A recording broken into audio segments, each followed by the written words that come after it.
to the first ever Cosmos Stablecoin Summit. Today we have some incredible speakers, incredible builders, all coming together to talk about the future of Cosmos, the role that stablecoins will play in it, the infrastructure behind it.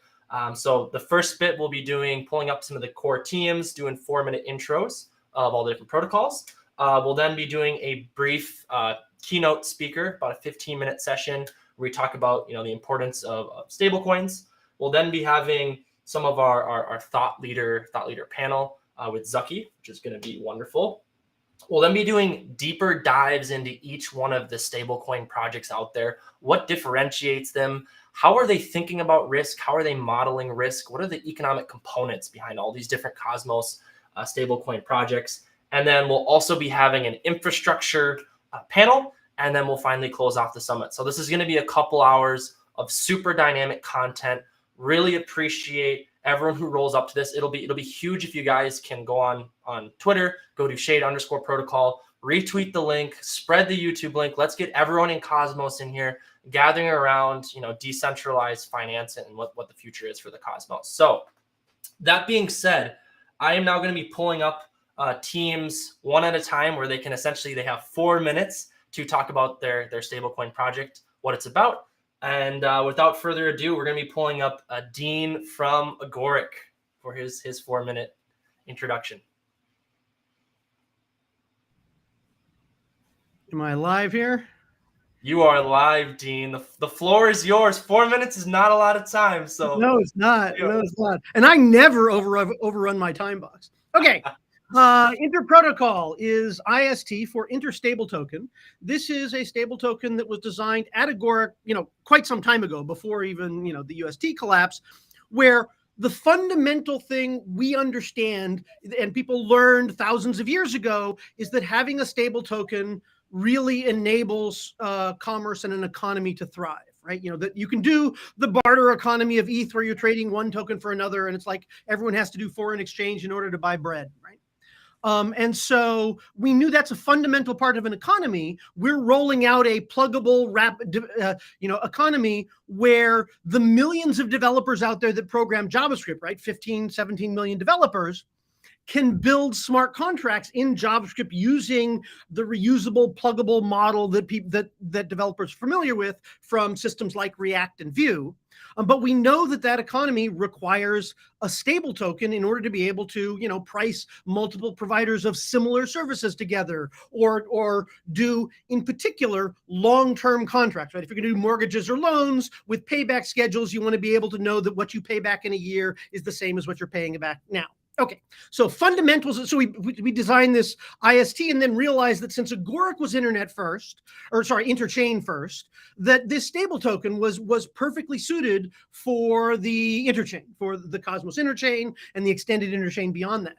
So fundamentals of it: it is over collateralized, not under collateralized, not purely algorithmic or not algorithmic. It maintains parity with US dollar. Right now, Agoric, the platform, doesn't need that. You don't need that for a stable token, right? You just need low volatility, so the price this month is close to the price next month of the same thing. But it's useful from an accounting point of view, based on feedback and talking to people of what they want out of a stable token, that it has parity to a dollar. It is IBC native, so designed for interchain utility, where you can, pay for something or, resolve a option down to pay off an IST, take it over to another chain, buy an NFT, go off and loan against that, whatever you're doing, right? So multiple uses.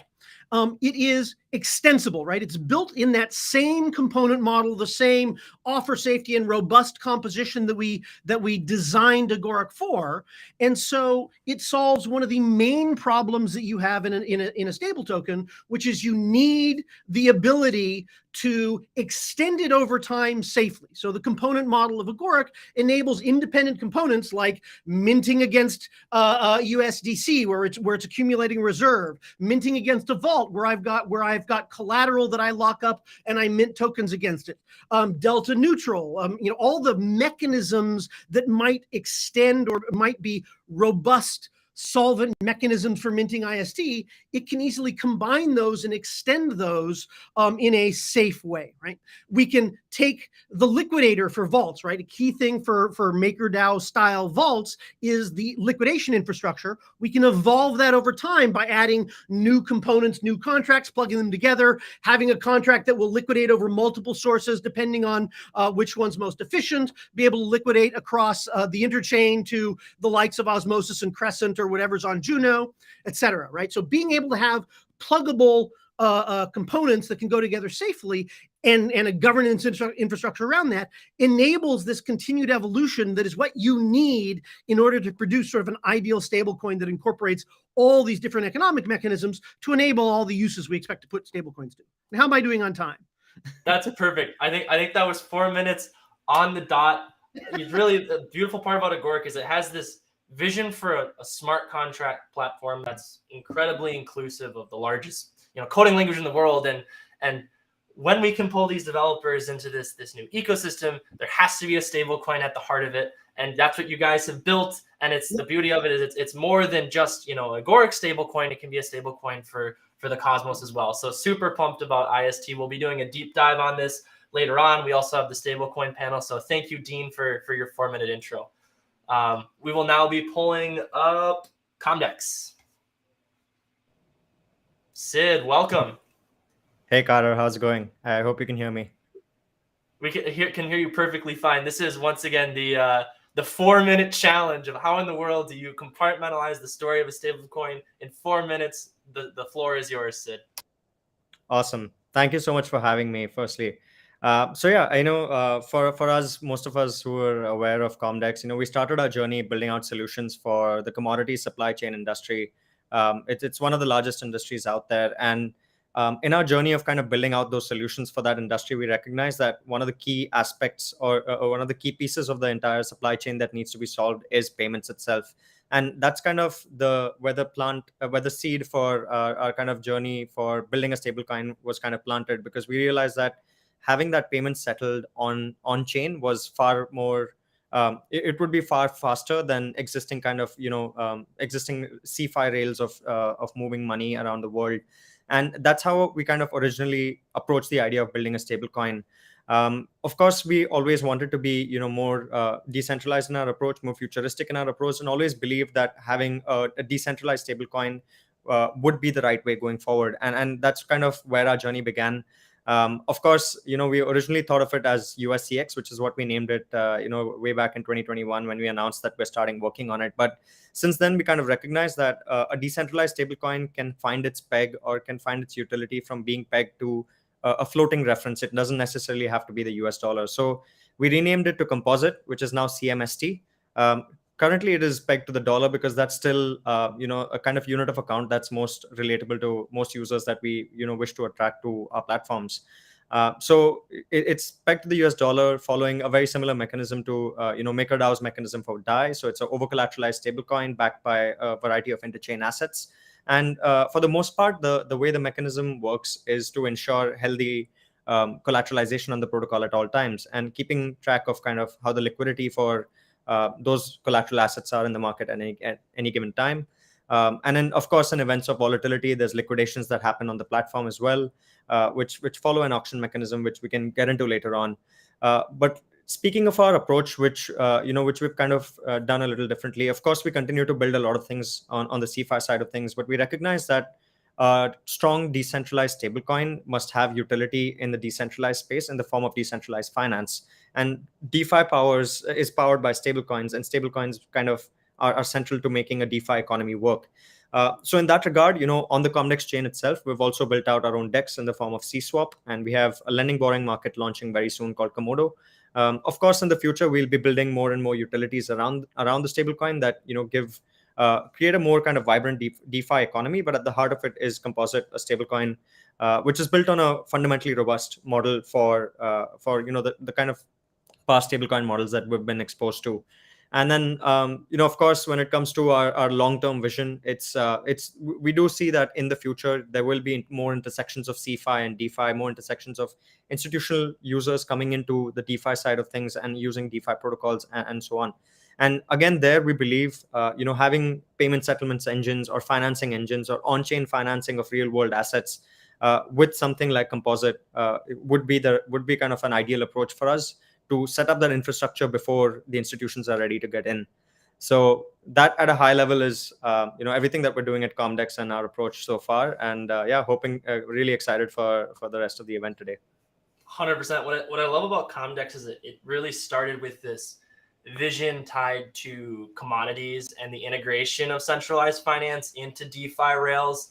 And within that journey, Comdex, realizing, hey, we need a stable coin at the center of all of this to pull this vision together. We need a center point that unites the liquidity within this compartmentalized, DeFi ecosystem. So I think it's a super unique background. Super pumped to dig in more on the deep dive and as well as the stablecoin panel. Thank you so much, Comdex Sid, for doing your intro. And next up, I believe we have USK and Kujira. Hello, Dove. Welcome. Thank you, Carter. How are you doing? Doing lovely. Once again, the 4-minute challenge to differentiate and tell the story. The floor is yours. Awesome. Here we go. All right, cool, man. So yeah, Kujira basically is an ecosystem that is now focusing on finance, of course, DeFi, but we really are focusing on fintech. As you guys probably know, we had a lot of experience with liquidations on the Terra end, and that was for almost a year. So we felt like after doing that for close to a year and having the experience that we had with specifically on-chain liquidations, we realized that if we are going to want to build an ecosystem that is truly fair and kind of easy for people to use, but more importantly, as I say, fair for people to use, and they're able to enter easily, and whether it's bidding on liquidations, somewhat ironically, kind of going back into that circular loop, or simply trading on the DEX, we realized that the stablecoin is probably the most capital efficient route that we could go initially. And of course, every ecosystem really does need a stablecoin. So one of the big aspects that we were looking at is simply decentralized exchanges needing a stable coin asset. I think that's very important if you consider people coming into an ecosystem, people that are not necessarily really experienced traders. That's kind of one small aspect, but I think it's a big one. People really do need this single coin asset, I think, if they're going to be in an ecosystem like Kujira that is growing. We also have a bunch of protocols that are joining. One which I'd like to mention because it's relevant to this discussion is called Local Money. So if you consider this is a peer-to-peer marketplace, so if you've got people particularly in emerging economies, and this is something we really are focusing on, if you've got people in emerging economies where their currencies can be very flaky and there's often a lot of corruption and mega high fees, this is something that we really are trying to tackle. So having this dollar-based currency that could change down the line, but of course, dollar is the one most people are accustomed to.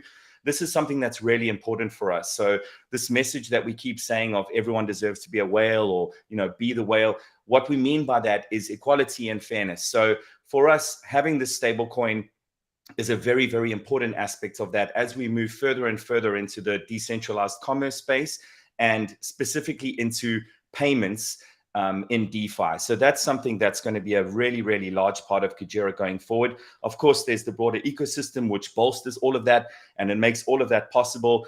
And it gives you various, whether it's lending markets or a whole range of apps, those are the things that bolster this ecosystem. And then, of course, as per Agoric, they were saying, of course, it's RBC enabled, interchain, all those lovely things that the Cosmos brings us. So yeah, for us, I know MakerDAO are coming on. It's very much the same model if you want to talk about model over collateralized. So we really feel like, given all the stuff that's gone on in the space, this is an important aspect. We are looking and already have started providing a range of collateral options. We're looking outside the Cosmos too, because we believe that this really should be diversified. So we've already got Ethereum, the guys at Axelar, who everyone in Cosmos knows, bringing over Ethereum in a really safe way, as well as guys like Nomic Bitcoin. So yeah, for us, it's really about, instead of going from the top down with payments, we're trying to go from the bottom up and service people that really, really need payments to work for them. They need lower fees, and they need systems that they can literally work with just their mobile phone, which is what we're going to be working towards. And this really is the basis of the stablecoin. Yes, it'll be Cosmos wide. It'll be all those great things, but we really are focusing on this bottom up sort of helping of people that really, really need the infrastructure and probably don't have it. So this is really the grounding for the stablecoin.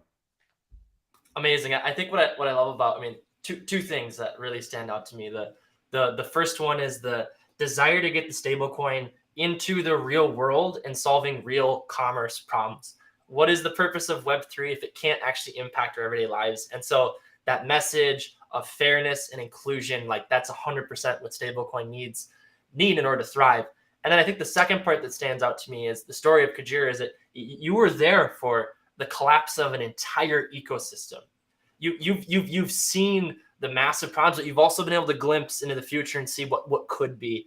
And so I think that's the continued story of Kujira as one of resilience, one of fairness and inclusion. So thank you for your summary. Can't wait to do even more deep dives with you, Dove. And now we'll be having DAI from MakerDAO coming up next. Hi, everyone. Hello. Thanks for having me. Great. I'll try to keep it brief, 4 minutes. I think it should be enough. My name is Tadeo. I'm the facilitator for the Data Insights Core Unit at MakerDAO. MakerDAO has been a project based on Ethereum. Our main product is the DAI stablecoin. It started as SAI, which is only collateralized by ETH. Now it's collateralized by other crypto assets and it's mostly been so. As of late, not only are we over-collateralized with volatile crypto assets, but also with other stable coins, as well as willed assets. So we also get in there. We started, DAI actually just turned 5 years old not that long ago. So we're very happy with that and celebrating that. Yeah. And I think in kind of looking at the Lindy test, it's been around for a while. We've suffered quite a few, gone through quite a few crises, particularly Black Thursday in March 2020, where the entire system, while based on the assumption that liquidations do work, did fail, but we were able to build a more stronger system that is able to handle liquidations. Our goal is really to have DAI become a global currency and alternative system to fiat currencies, and really give that ability to people in everyday life to opt for an alternative, essentially. We're happy to be invited here. We are based on Ethereum, and we're focusing now on Ethereum-based rollups. We later on move on to EVM-compatible chains. But again, I think we do believe that the future is multi-chain, so very excited about the Cosmos ecosystem. 100%. I think MakerDAO really, like, I don't know, I've been here since 2017. So I was part of the Maker community from day one. So it's really surreal to hear, oh yeah, like 5-year anniversary. Because it's like how many DeFi builders have been inspired by this ethos of like safety first, not expanding too rapidly, a focus on careful risk management. And I've always said that, like, if you've designed a stable asset properly, then time is on your side, because every day that ticks by is more trust that has been earned by extension of being stable over an extended period of time. And so much of like the DeFi innovation on the stablecoin front, everyone kind of has DAI and MakerDAO to thank for that initial innovation. And I'm really curious to hear DAI's kind of vision for, beyond its 5-year anniversary, because there has been debates, right? Is it a lending platform, or is it a stable coin, or is it a MetaDAO, right? Like there's all these different, nuances of where does DAI go from here? And so Tadao, thank you for coming on. And I'm super curious to explore DAI's vision for ecosystems like Cosmos, obviously a rapidly growing ecosystem, and just learning about what you think the future has in store for MakerDAO as a protocol. So thank you for your introduction. Up next, we have Believe from Sommelier Finance. I believe Zaki will be up next. Awesome. The floor is yours for 4 minutes. My stablecoin is IST, which I guess in this context But also Sommelier is, we do make a line of stablecoin products. We have our live Aave strategy, which rebalances between strategy with stablecoin lending on Aave. We have a bunch of new stablecoin strategies in the pipeline for January. The general space of like, stablecoins are the strongest product market fit in DeFi, right? Lending stablecoins, borrowing stablecoins, market making stablecoins, using stablecoins for payments, collateralizing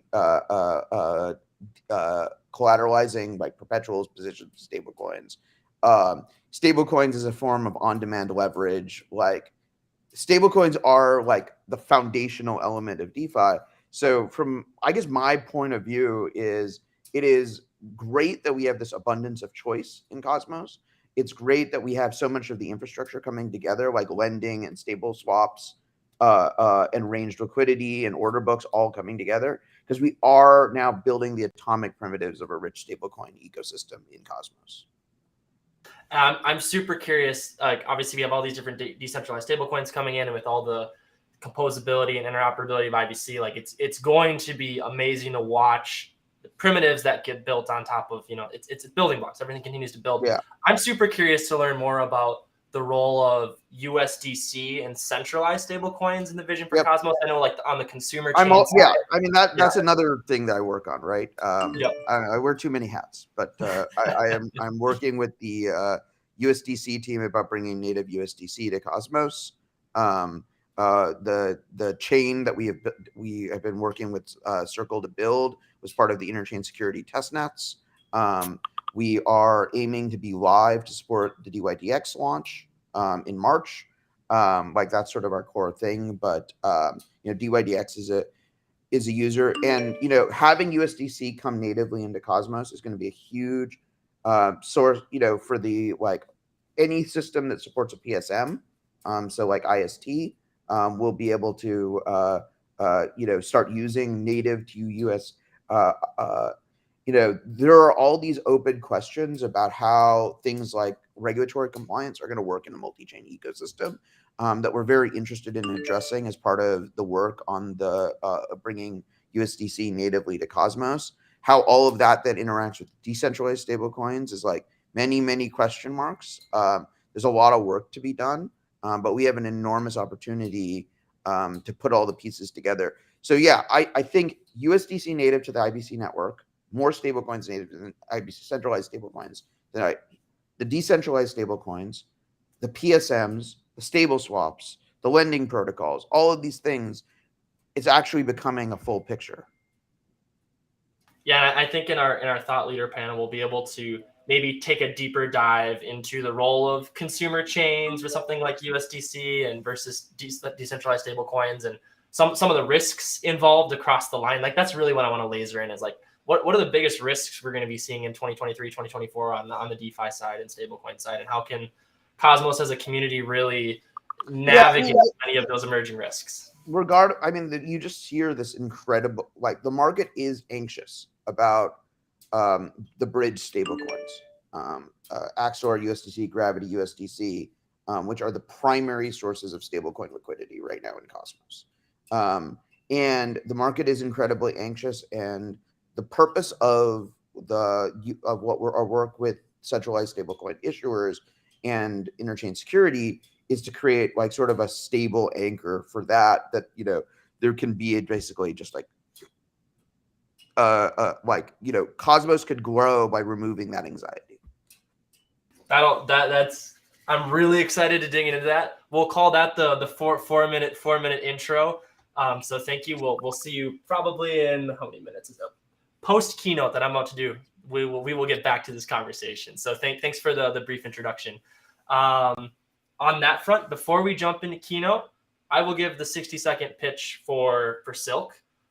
So Shade Protocol is the host today. We're launching a privacy-preserving decentralized stablecoin called Silk. It's very unique in the sense that it's not pegged to the US dollar. It's the only stablecoin currently in the Cosmos that's going to be pegged to a basket of global currencies and commodities. At Shade Protocol, we believe that privacy is key for stablecoins to bridge back into our everyday lives, because privacy is an expectation. When you go to the grocery store and you buy something from the cashier doesn't know your bank balance, right? So if we need, in order for stablecoins to bridge back to our everyday lives, in order to bridge into commerce, there has to be some form of auditable privacy. Secret Network as a tech stack gives Shade Protocol that. Secret Network powers kind of a lot of this privacy vision.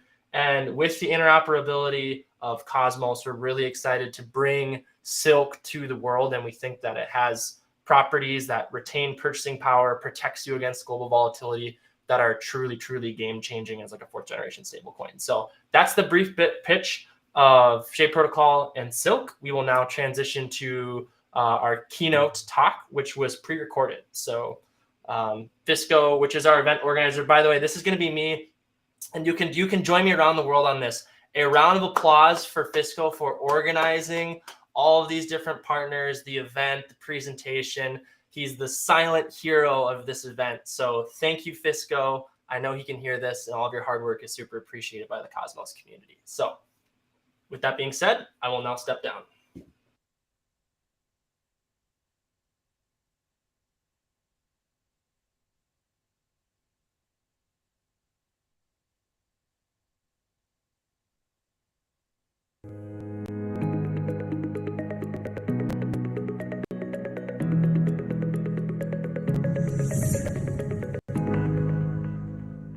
Hello everyone, this is Carter Wetzel from Shade Protocol.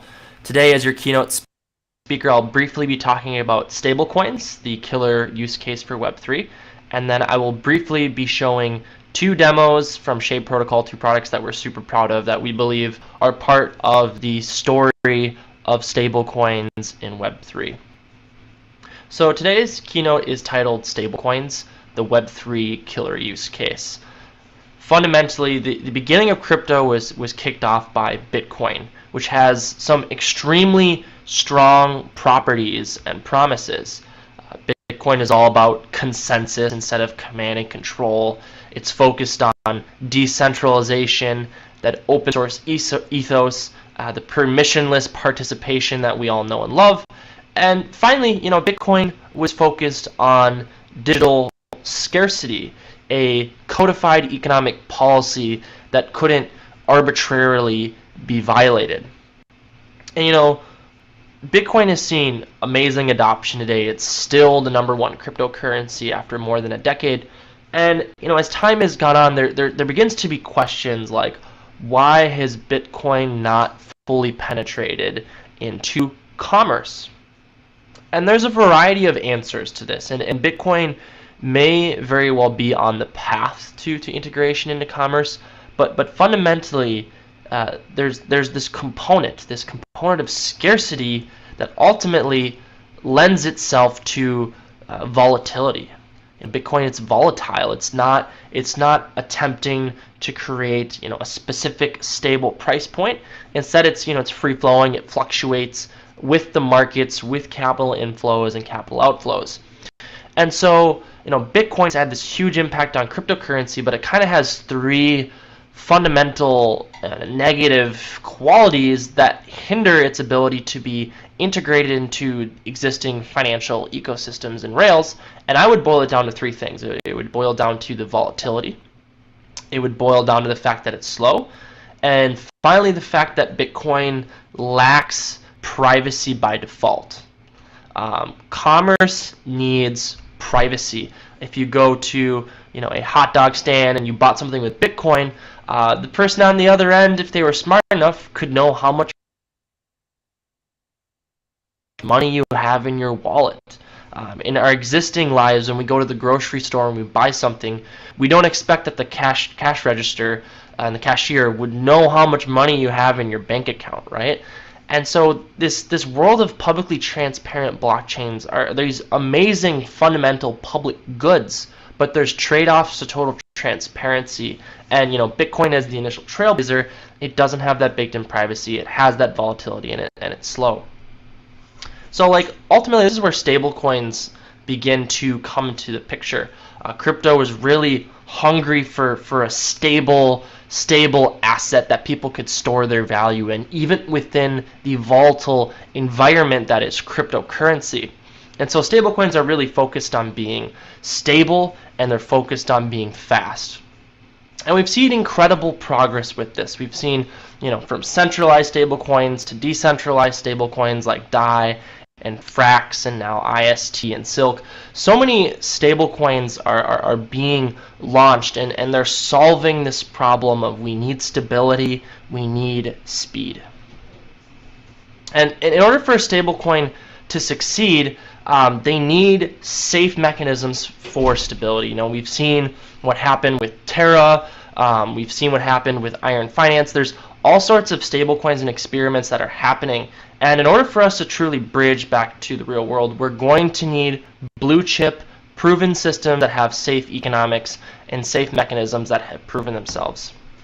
Additionally, stablecoins need speed for adoption. If we're going to have stablecoins at the heart of commerce in Web3 and Web2, you can't have a transaction that takes 60 seconds or a minute. We have to be able to have some amount of parity and competition on the speed front for merchants. People care about speed of settlement. And in crypto, we've kind of gotten used to maybe being okay with slower transactions, but we're always going to need to continue to push the envelope of speed. Stablecoins need interoperability. We need tech stacks where stablecoins can fluidly flow between different blockchains. They can flow throughout all of Web3. And so we're going to need communication protocols that allow for rapid stablecoin adoption.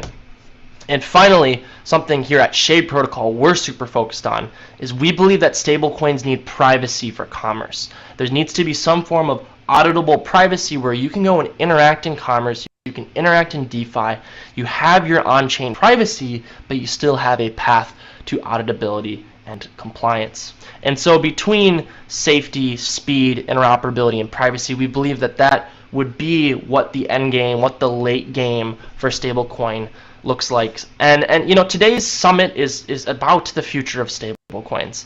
And the whole point of bringing together all these projects is that the future of stablecoins requires to not settle for the existing system. How can we continue to improve the attributes that are ultimately going to unlock value for consumers and for everyday folks? And that's why Shade Protocol, we're building Silk. It's a private global stable asset, and the stable coin that's pegged to a basket of global currencies and commodities. It has that privacy, it has that speed, and we think that Silk is going to play a huge role in Web3 in the next decade. And so today we'll be talking about it briefly. And of course, Shade Protocol, it's more than just stablecoins. We believe that privacy needs to be integrated into the heart of decentralized finance itself. So thank you for listening to this open little speech. I will now be showing 2 demos. The first demo is a demo of the Shade Bridge. It's an interface built on top of IBC that allows people to bridge their assets between all the different Cosmos blockchains.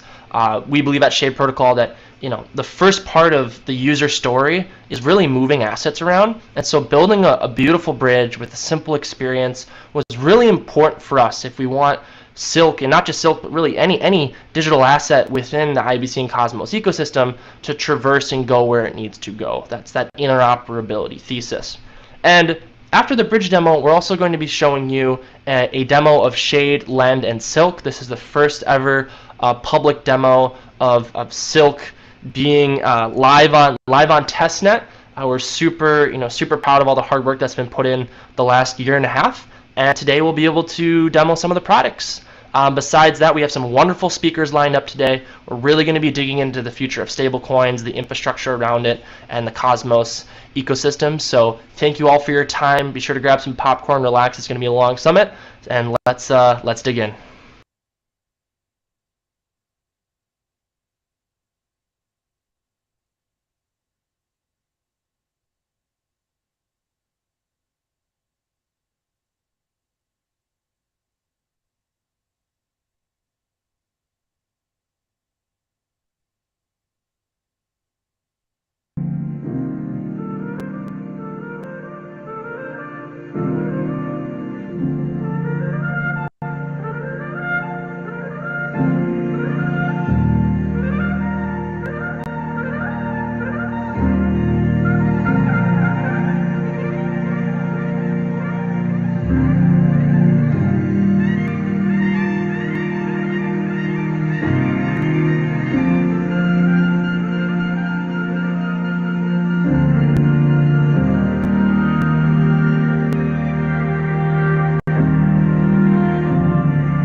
Everyone, so just to explain what you just saw there. So first piece was the IBC bridge. This is going to be going on mainnet December 28th.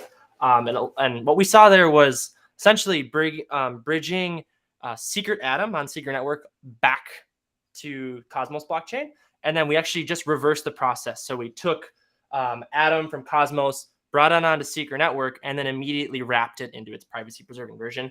And that's kind of a world's first, the multi-execute transaction, where you saw how once it reached a certain page, it finished the IBC transaction, and the front end immediately detects that it was successfully transferred over, and it immediately, queries the user like, hey, wrap it with privacy right here, right now. So that type of like super easy user flow will allow the whole Cosmos to easily add privacy to their assets in like a frictionless bridge experience. So that's that bridge, and the beauty of that, it's not just a Secret Network bridge. Like you can go from Juno to Atom, you can go from Osmosis to Kujira. Like it's this bridge is for everyone to use. It's not just about Secret Network. It's a totally generalized bridge built on top of IBC. We took a lot of its inspiration from the Terra bridge and what they did there, but we really wanted to simplify it even more so. And then the second demo, what you saw there was ShadeLend, essentially the ability to lock up collateral and mint out silk. And then what we showed in that video was that process of minting out the silk, paying back the silk in terms of paying off interest and re-withdrawing collateral.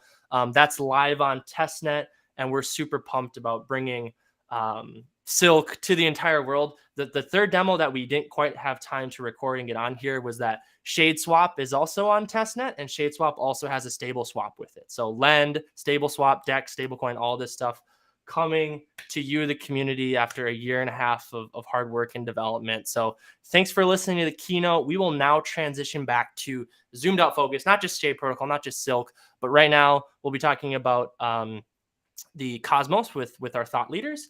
And then after that, we'll be diving back into our stablecoin panel. So if you guys give us a 30 seconds, we will be right back.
Hi, everyone. Welcome back to the Thought Leader panel. We're going to be having Zaki up, and we're going to be really deep diving the Cosmos ecosystem, predictions for 2023, some retrospective look back, and also his thoughts on decentralized finance and stablecoins. Going to do a little 40-minute deep dive here, really try to get into the weeds here. Unfortunately, Jack Zamplin could not make it in the end, just to do a last second scheduling component. So it will just be me and Zaki, but sit back, grab some popcorn. This is gonna be a fun one. How's it going, Carter? It's going good. It's going good.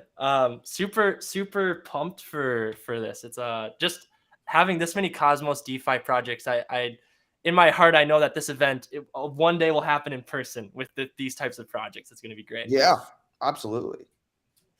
Yeah. So just to kick things off here, like when you reflect on Cosmos, the Cosmos ecosystem in 2022, what were the biggest wins? What were the biggest failures? And then like after kind of having that retrospective, what do you think the Cosmos ecosystem will be defined by in 2023?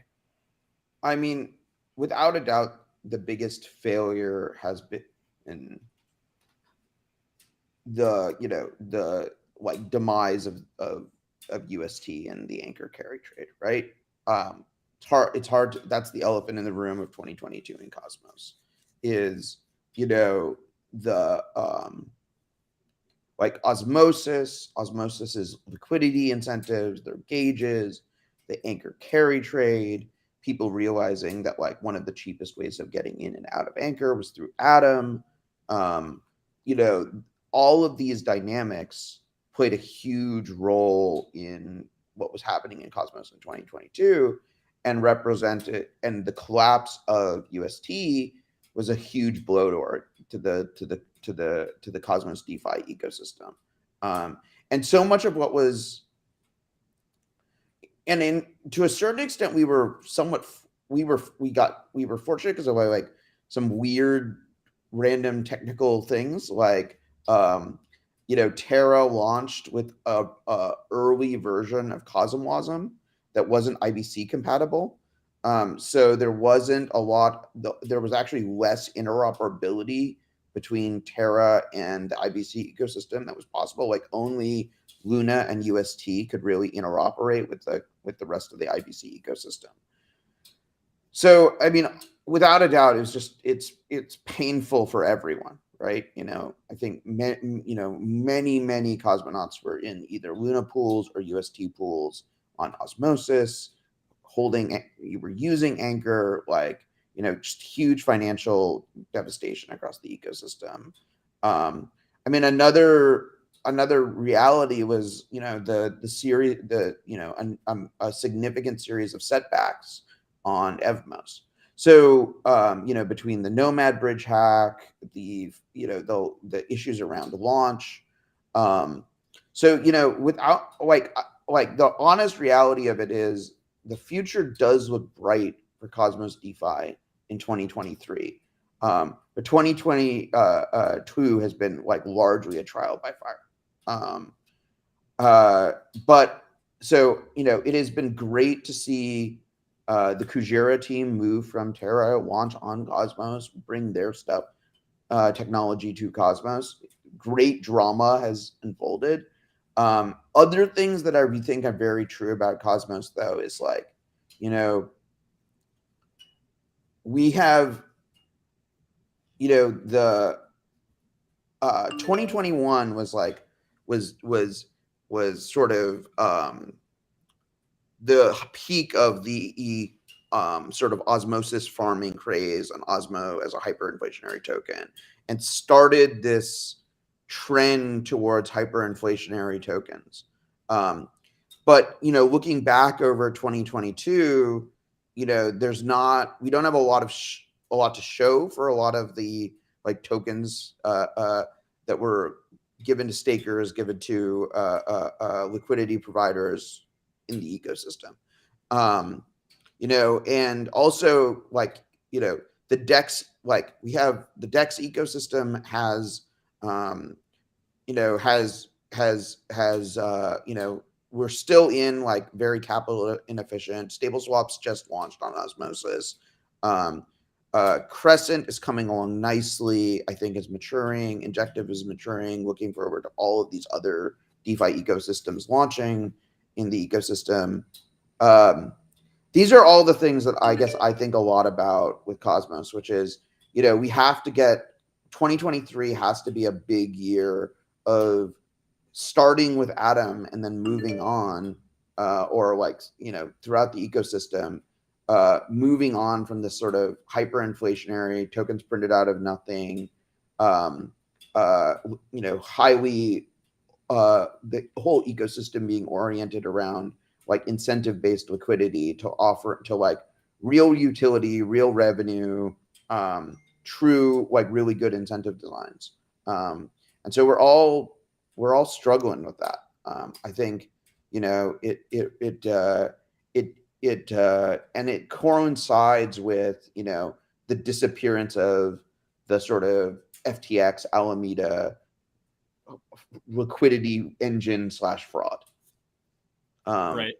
Which is, you know, Cosmos was minimally exposed to that ecosystem, but so I guess these are all the things that I think a lot about in the need for Cosmos to start moving on. But like then I can talk about all the bright spots. like it is so exciting to see Mechatech and Skip bringing MEV engines to Cosmos, even though the extractable MEV is very low. It's amazing to see both the technical infrastructure coming together, and we all hope that the volumes will come. It's it's things like Agoric finally launched, which has been, I've been working with the Agoric team since 2017. So, it's been, that's an incredible bright spot in my mind. Neutron, Juno are figuring things out. The CosmWasm ecosystem with Secret and all of the rest of the CosmWasm chains continues to grow.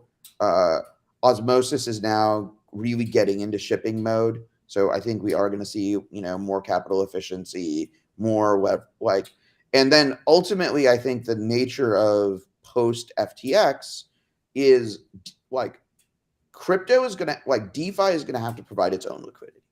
That's basically the future post FTX in my mind. I don't know. Yeah, no, it's a really good answer. I think Cosmos is really interesting to me because it's the tech is there. It feels like the leadership is there. The people is there. So why isn't the liquidity sticky yet? And a lot of it's tied to, we took the hard route, right? We didn't go, we just spin up an EVM chain and, fork, clone, whatever have you, everything seamlessly plugged in. It is. No, apparently we mostly failed at trying to do. Let's be brutally honest about where we are, right?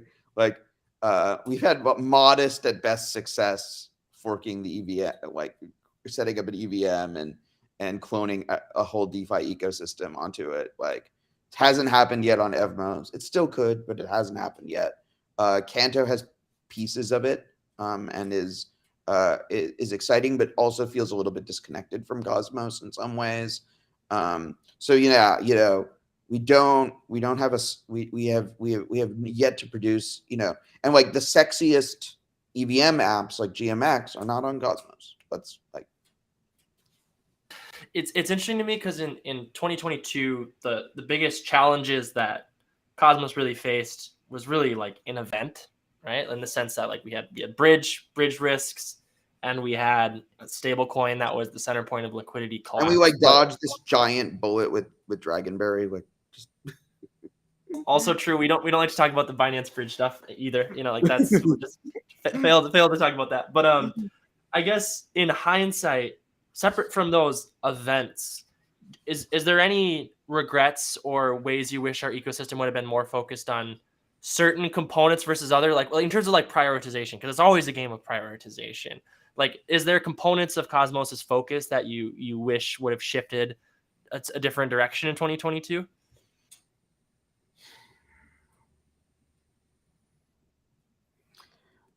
It's honestly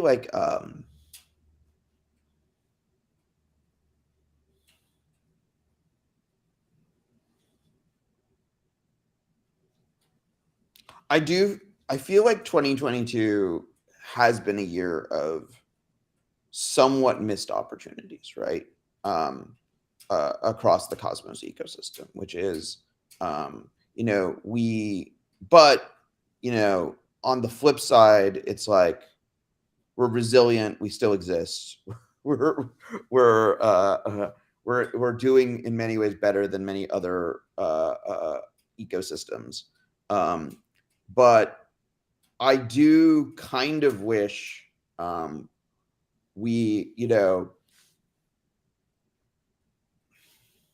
it's hard to fully summarize this, but it's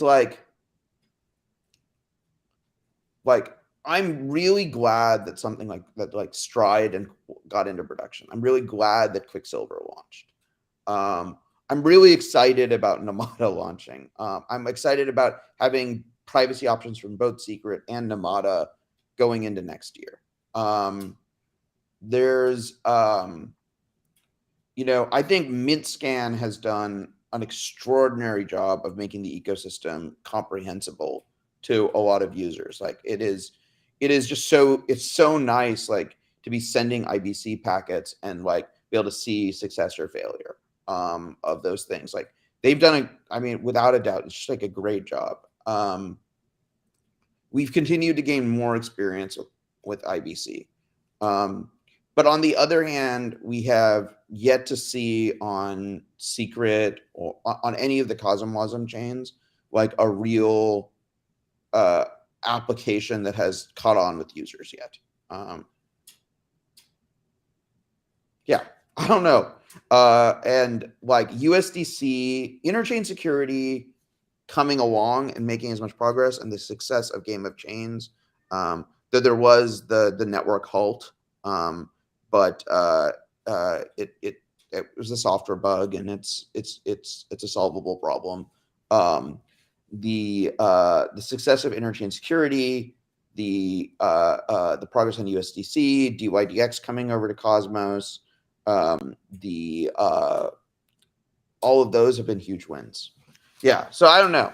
Like, we need more applications, we need more utility, we need to build we need to have more things on Cosmos that are like, you know, I think Dove has expressed a lot of jealousy of the success of GMX, and so I hope that inspires more builders on Cosmos to try to build something that captures the imagination of the user base. You know. Yeah, I think I mean, in essence, it's like 2022 was an opportunity to find product market fit, but it's very difficult to do that when you have massive liquidity problems that pop up, right? And like that hurts some of the trust tied to it. And I also think that Cosmos has so many like lower down the stack builders that maybe there's less of like a obsession with like front ends and like those type, like there's components that still need to come along, I mean, right? I think that's a great point, right? It's like we have to steal in Cosmos. We steel man a lot of infrastructure, right?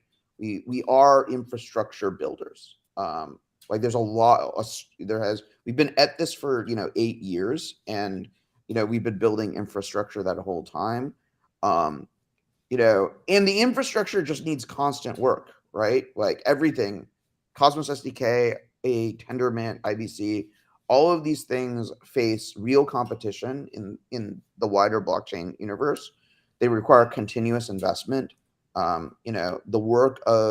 My work in the technical advisory board has been really, which hopefully, we'll be ready to share early in 2023, more of what's going on at the ICF. Now that I know it's like not as bad as, the rumors are, but like it's, and like, I think we're like really setting things up with the TAB for success in 2023 and 2024. But there's just an enormous amount of work that needs to go into the core infra layer. So like, yeah, it's hard as a cosmonaut. Like I'm building application layer stuff at Sommelier. I'm building application layer stuff with IST. So like, it's not like I don't spend huge chunks of my day dealing with application layer stuff. I also am dealing with like Tendermint and infrastructure layer stuff, interchain queries, interchain accounts, new IBC protocols, all of these pieces. We're also trying to onboard like a ever widening ecosystem of non-Cosmos SDK chains into IBC. Yeah, man, it's it is interesting, but like, yeah, we don't yet have a large enough community of devs who are just like, I think, grinding and focused on the app layer. Yeah, but we'll get there. I think that the 2023 will be what I'm envisioning as a tipping point for interoperability and composability. Like we haven't quite reached that tipping point yet, where like interchain apps and simplified user experiences are fully unlocked. We're gonna get there. We're gonna get there. So we've had a nice little zoomed out view of 2022, 2023, and I want to transition. Of course, this is the Stablecoin Summit. So I'm gonna like start off with the really hard question. We have this massive opportunity to have natively issued USDC, right? We also have decentralized stablecoins coming into fruition. both of them present certain risks on both the technical side, the economic side, and the ethos side. So when you think about the role of USDC, what's your thought process on it? And what do you think the relationship of USDC and the Cosmos is to decentralized stablecoins like Silk and IST, CMST, all the different stablecoins that are represented here today? Yeah. So I think that there's a bunch of different moving pieces here. So one is USDC has the strongest product market. USDC has incredible product market fit in DeFi. Like that's the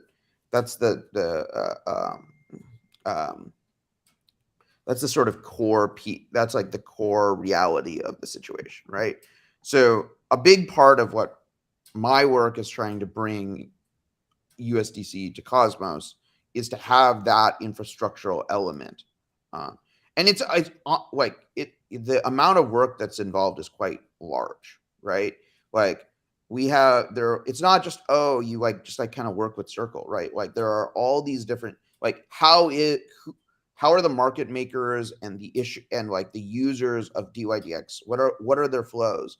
How do you establish pathways in which someone can put in a bank account or a credit card number or a web widget and have USDC on their Cosmos chain of choice?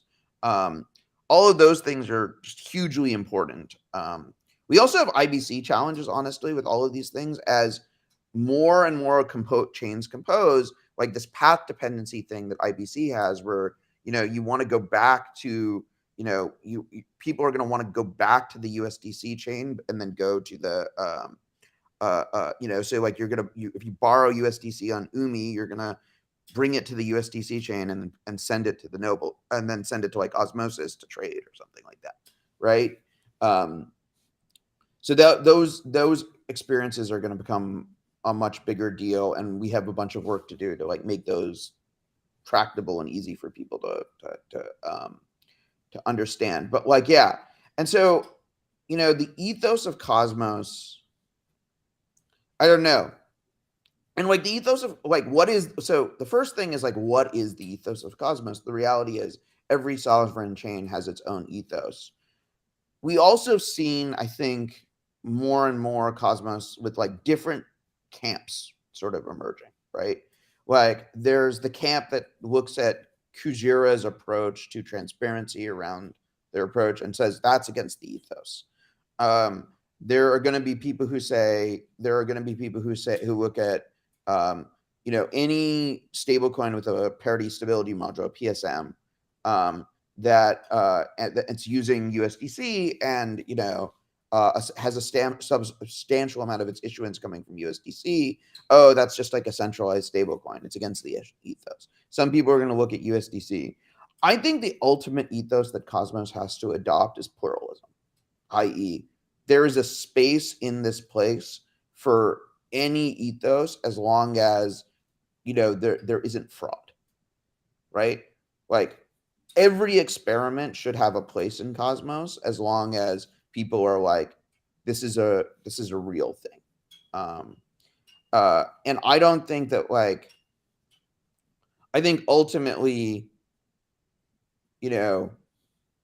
I go back and forth like a lot about like whether or not, I think that like in the immediate aftermath of the UST situation, that there was a lot of, the Cosmos core, longtime cosmonauts leaders in the ecosystem should have done more to protect the ecosystem against UST. And I'm like, I think now that I think more as we get away from it, it's like, look, the ethos has to accept everything.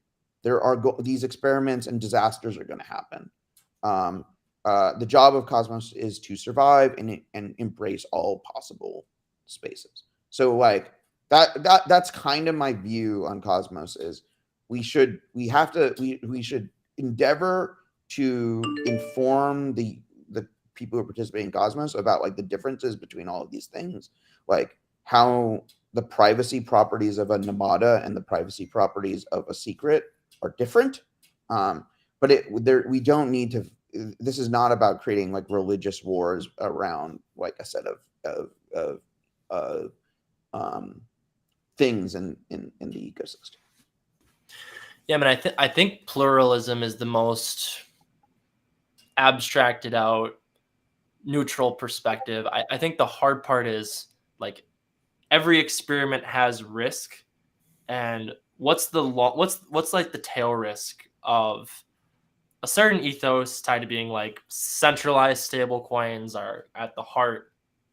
Every ethos has tail risk. Exactly. Every ethos has tail risk, and I think I think the scariest things are the ethos is that claim not to have tail risk. Completely agree. And I guess the question I'm trying to find here is like it's really interesting because I know originally like consumer chain kind of thought process is like we eventually want real world businesses to have, you know, their own chains, and it's like we're trying to build a totally interoperable ecosystem where I guess there's a slider tied to centralization, decentralization. I guess in my mind though, the one exception to pluralism would potentially be liquidity. And I guess the reason I say that is because if you reach a tipping point in adoption tied to centralization of liquidity, then a lot of these other attributes become irrelevant because liquidity really is at the heart of everything that we're building.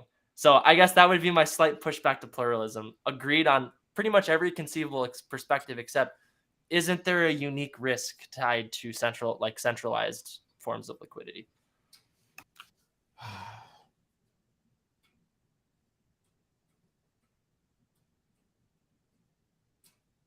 It's okay to disagree. I want to provide a little pushback. I disagree with the idea that these risks are unique. The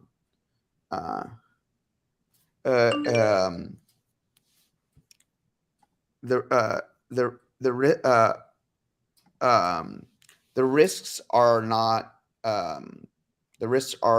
not unique. The risks are of centralized stablecoins, I think, are not unique in the sense that they have risks that come from the legal system. They have risks that come from like nation state legal authorities. It's important as we're building USDC into the system that we're designing a mechanism to comply with court orders. Like these things are important pieces of the worldview that we have to that are part of it. And there are going to be counterparties that prefer those, and there are going to be counterparties that don't, right? And ultimately, pluralism is like you get to pluralism and sovereignty is like you get to pick your counterparties and your values. Yep. No, I think that makes sense. I guess over time, there'll probably be different DeFi ecosystems emerge that are, or to your point, that's the beauty of pluralism, that are focused on the decentralized assets purely. And then you have ones that are somewhere in the middle and one that are super focused on it. So the biggest problem of, so like, you want to know the like fundamental root problem of decentralized stablecoin is that unit bias is like such a problem for humanity. Like I'm like super aware of unit bias. I'm super aware of how like my life is denominated in dollars and I think in dollars, and like the US dollar as a unit of account like dominates my consciousness, and I'm aware of this flaw in my mind. But like this is universal to all humans, right?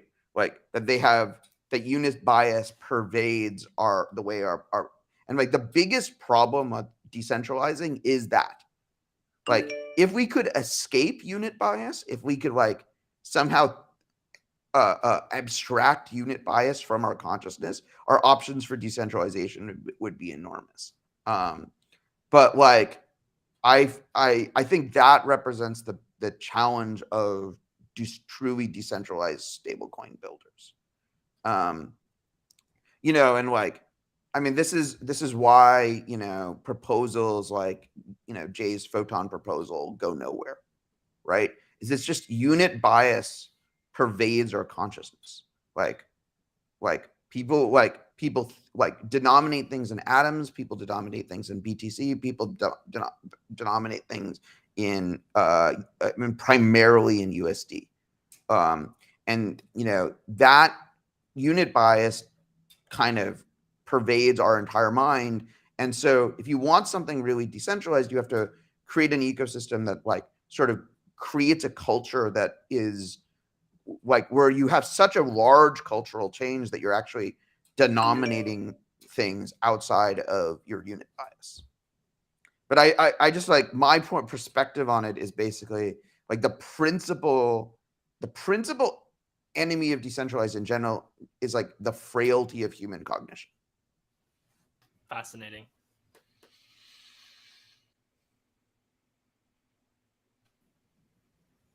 Yeah, I mean, I think anyone who's been part of the story of Bitcoin, like there's the Bitcoin maximalists that are like, well, one day like you'll think in terms of sats, or you'll think in terms of this, or and it's I do view the like Bitcoin atom chart as like my, you know, a little, you know, and I do view like, you know, and maybe maybe so far that's represented in my mind the success of Cosmos. I think we might move into a world where the Bitcoin IBCX chart or the Bitcoin, but like, you know, it is possible to denominate a lot of success in the ecosystem, a lot of metrics in the ecosystem in terms of Bitcoin. But yeah, you know, it's like, you know, I pay for my coffee in dollars. Yep.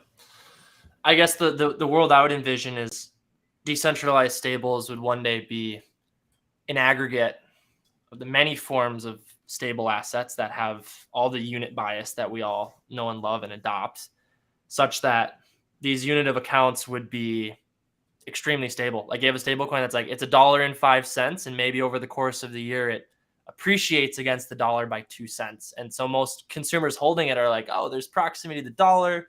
It's very slow moving. I can maybe get comfortable with the concept.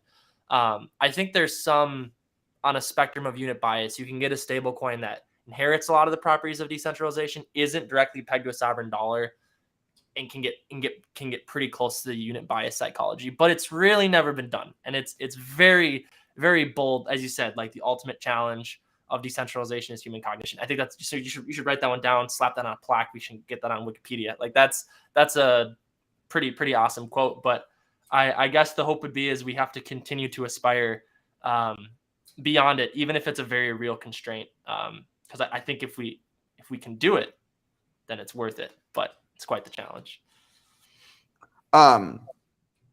Yeah, like my business partner and co-founder of Occlusion and stuff like that has also been thinking a lot about identity in Cosmos, especially because we do so much governance here, right? Like that would be the other thing that's been interesting, right?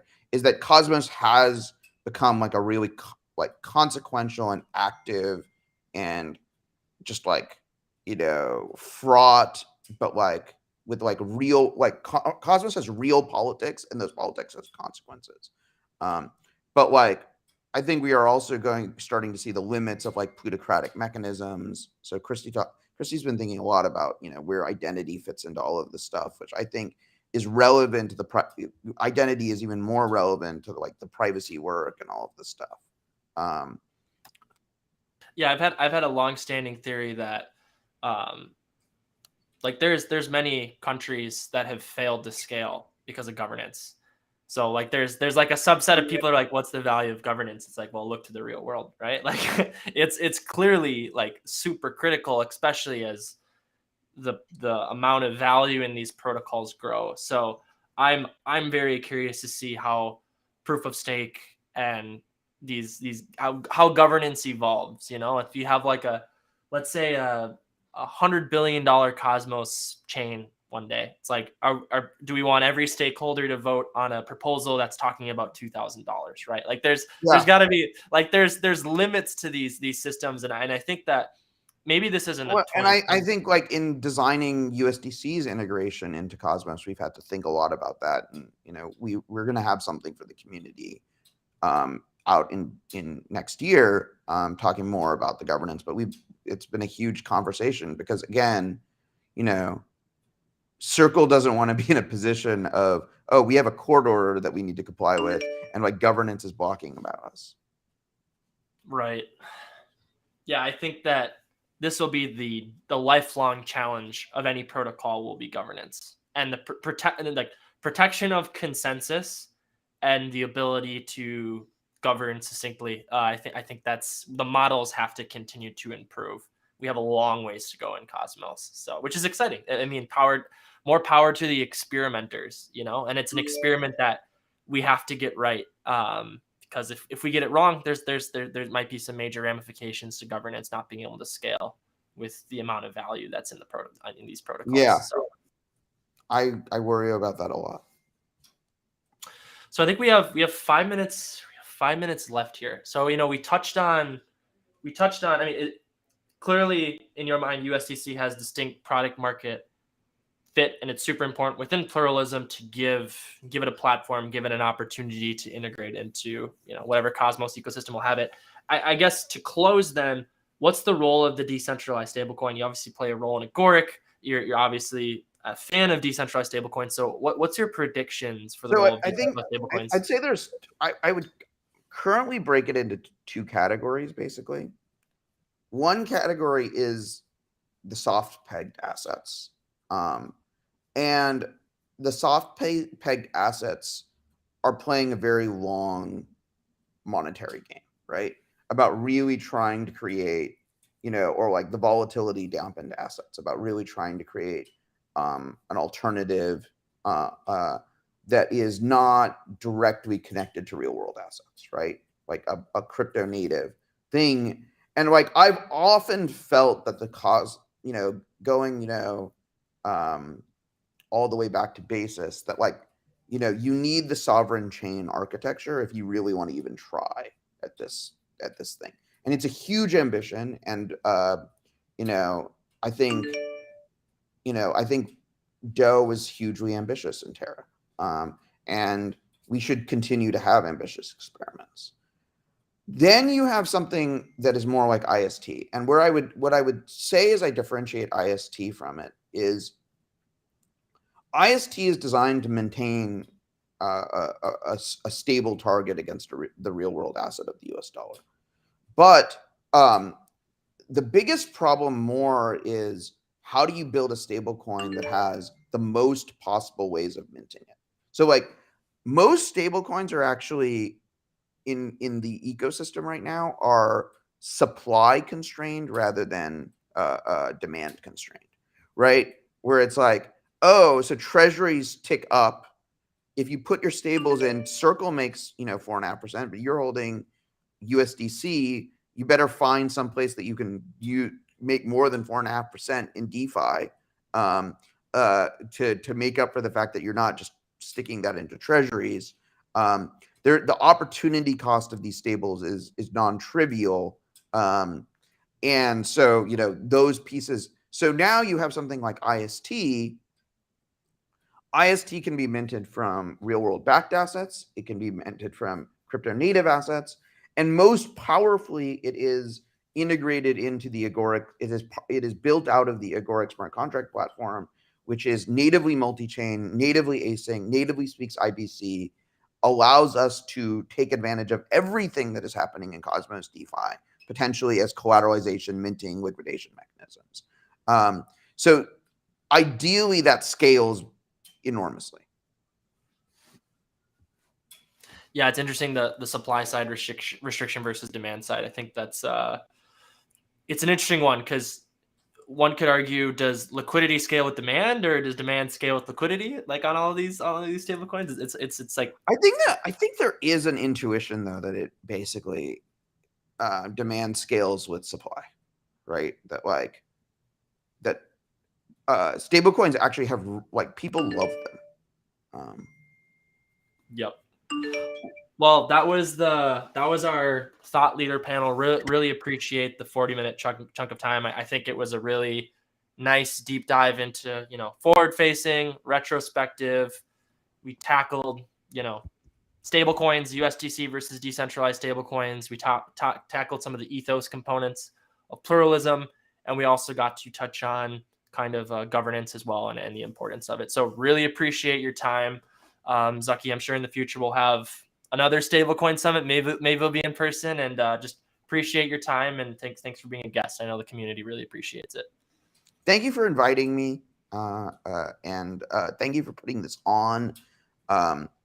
Stablecoins are clearly like one of the biggest areas of engagement. We are also, and it like follows the through line post UST collapse of the ecosystem. And so, I think we're going to continue to have to educate, inform, discuss in the ecosystem. 100%. Happy building, sir. And with that, we'll be taking a brief couple minute break here. Go to the bathroom, maybe grab your lunch quick, grab your popcorn, because up next is the stablecoin deep dive. Never before has there been this many stablecoins on one panel. I am stoked to moderate this. We will be back shortly.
Welcome back, everyone. Before we begin the stablecoin panel, we're going to be doing brief 2-minute introductions of Nuon and Frax, two awesome stablecoins that are being represented. They weren't able to do the intros at the beginning, so we're going to briefly fit them in here right now. So without further ado, we're going to be pulling up Nuon and super pumped for them to give their little 2-minute introduction. Hello, Stefan. 2 minutes. The floor is yours. Even harder. Before it was only 4 minutes. Now we're down to 2 minutes. So good luck, sir. The floor is yours. Hey, Carter. Thank you. Thank you for having me, and thank you to being here. Right, I'm super excited, as always, to be on another decentralized stablecoin flat coin panel. Basically, we launched Nuon as a flat coin, and basically, in simple terms, think of it as a synthetic perpetual pegged to your cost of living. And the cost of living is calculated on a daily basis and updated daily by Truflation. Truflation is an independent source of inflation, tracking 18 million items on a daily basis from 50 plus online real-time sources. And so we're excited to be bringing that out and launching that next month live, finally, after a number of audits. So it's CoinFabric has done the audits. We're working with Chainlink on the proof of reserves, and we're going to launch it on the EVM networks. Amazing. I said it for 2 and you did it in 60 seconds. So now it's my chance to brag about you guys. I think the flat coin as a concept, something that's pegged to the cost of living, is such a powerful and gutsy product. And I know Nuon's been hard at work with this, specifically Truflation. If you haven't looked up Truflation, be sure to check it out. Redefining our definition of inflation, because what's currently being used by centralized entities to track inflation is quite simply insufficient, inaccurate. It's not precise. It's not enough. And so, Stefan, with Nuon, what you guys are doing is really a brave experiment to gather accurate data and to build a stablecoin on top of that data. Yeah, no, and I mean, yeah, in essence, we call it sort of unbelievable times that we're living in right now. And through those times, we need believable data. So we're pulling believable data and building out something that, yeah, I mean, to your point, people are really nervous, right? Stable coins, where's that market? Where is it from a regulatory standpoint? Why are we still going down this path? And then ultimately, it is pegged to a cost of living. So it's not tied to a US dollar. It's not tied to a nation's currency or a specific policy that's defined by others. And so it'll be interesting to see how this experiment transpires. And, you know, we're getting a lot of support. I think Vitalik just did a post on Cointelegraph, or an announcement on interview on Cointelegraph. And, you know, this is one of the things that he sees 2023 being the opportunity, the market of opportunity being Flatcoin. So let's hope we can make it happen. And no better time than to bring together all of these decentralized stablecoin builders when we're on the cusp of real commerce and adoption. So thank you for your introduction, Nuon. We look forward to having Stefan on in the panel in just a few minutes from now. But before we do that, we have a very, very special guest. Sam from Frax, from the Ethereum ecosystem, was willing to join this summit today. So Sam, welcome. This is your chance to kind of give a 2-minute introduction to Frax before we jump into the larger stablecoin panel. Yeah, thanks, Carter. Thanks for having me. So I'm Sam, founder of Frax Finance. Frax is a stablecoin protocol, and in fact, today is the second birthday of the Frax protocol. So we actually launched on December 20th, 2020. So Frax is officially 2 years old today. Frax, the way that I like to think about it is that its vision is to be a stablecoin protocol that has both the best stablecoin for the current unit of account of the world, which is the dollar. So that's the Frax peg stablecoin. And then also what we see as the successor to the US dollar, which is a stablecoin, as Stefan brilliantly said, it's a flat coin, kind of like what Balaji has talked about, or a stablecoin that is pegged to a basket of consumer items or standard of living. And so we have a second stablecoin called the FPI, which, just like Nuon and its vision, as Stefan was saying, is pegged to not a national unit. It's not pegged to the dollar. It's not pegged to the euro. It's pegged for us to the CPI, which is the current method, but with the long-term goal of making that CPI basket on-chain with governance voted indices and weights. So Frax is kind of a stablecoin centric kind of vision DAO, so to speak, right? And so Frax, the dollar peg stablecoin, is the 5th largest stablecoin with about a 1.2 billion, give or take, supply. And FPI has been out for about 7-8 months, making it the first kind of stablecoin that's not pegged to a national unit. So it's the first kind of flat coin, as Balaji would say. He coined that term. And yeah, it's been great. FPI is about 60-70 million market cap, which is still pretty new. It's totally a new system, but people are using it. And it's really exciting to see other stuff like Nuon that are launching, and we're super excited about that. I've been talking to Stefan about it a lot because we can have deep curve pools, liquidity, and just have different kind of financial system that's still stable, right? Rather than having to have this choice between national currency that's somewhat pegged to a standard of living versus crypto that's decentralized but extremely volatile. Now you don't have to give up volatility for decentralization, which is a very, very good thing. So yeah, I think it's we're going to be seeing these 4th generation of stablecoins that are brave enough and courageous enough to move beyond just sovereign currency pegs. And one of the previous speakers, Zaki, he said unit of account, like unit bias, is essentially one of the greatest challenges to real decentralization, as people are so heavily tied to sovereign currency. So as we roll out this next generation of stablecoin, what does it mean to educate users on these types of the kind of moving pegs that are super strong? But yeah, really appreciate the introduction on Frax. We're now going to be jumping onto the stablecoin panel with everyone. And yeah, super pumped to have you on, Sam.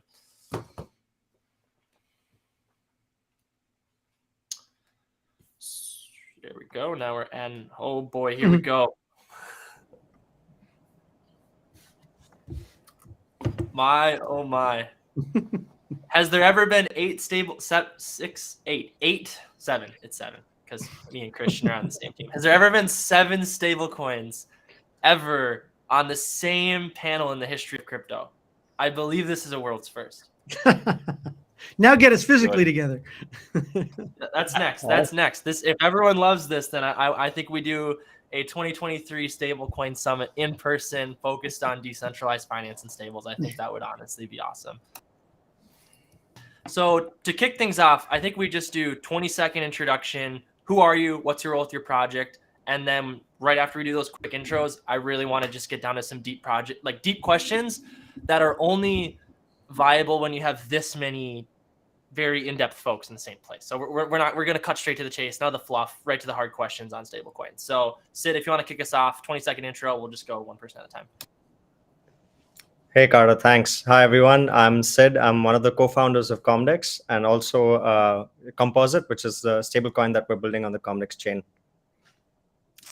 I'm Dean Tribble. I'm CEO of Agoric, which is a platform for smart contracts.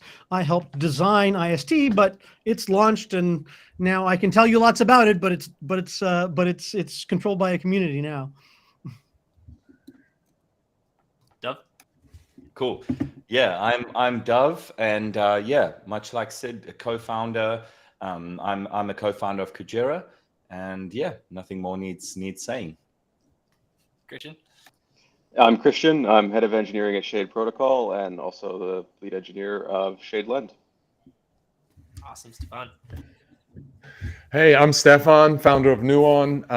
Yeah, a flat coin, which basically think of it like a synthetic peg to the cost of living.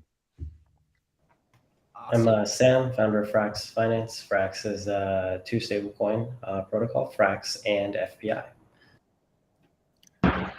Hey, I'm Tadeo. I'm the facilitator for the Data Insights Core Unit, a team that is involved in all data-related projects at MakerDAO. And our stablecoin is DAI, a over-collateralized crypto asset backed that is currently going on to now real-world assets and other endeavors. Awesome. So every builder here has an ethos of decentralization. Simultaneously, I know at the heart of stablecoins is a yearning to get Web3 truly adopted and integrated into our everyday lives. So that is my first question for all of you. It's 2022. You know, the advent of smart contracts around 5, 6, 7 years. Like, right? How many years you want to pick?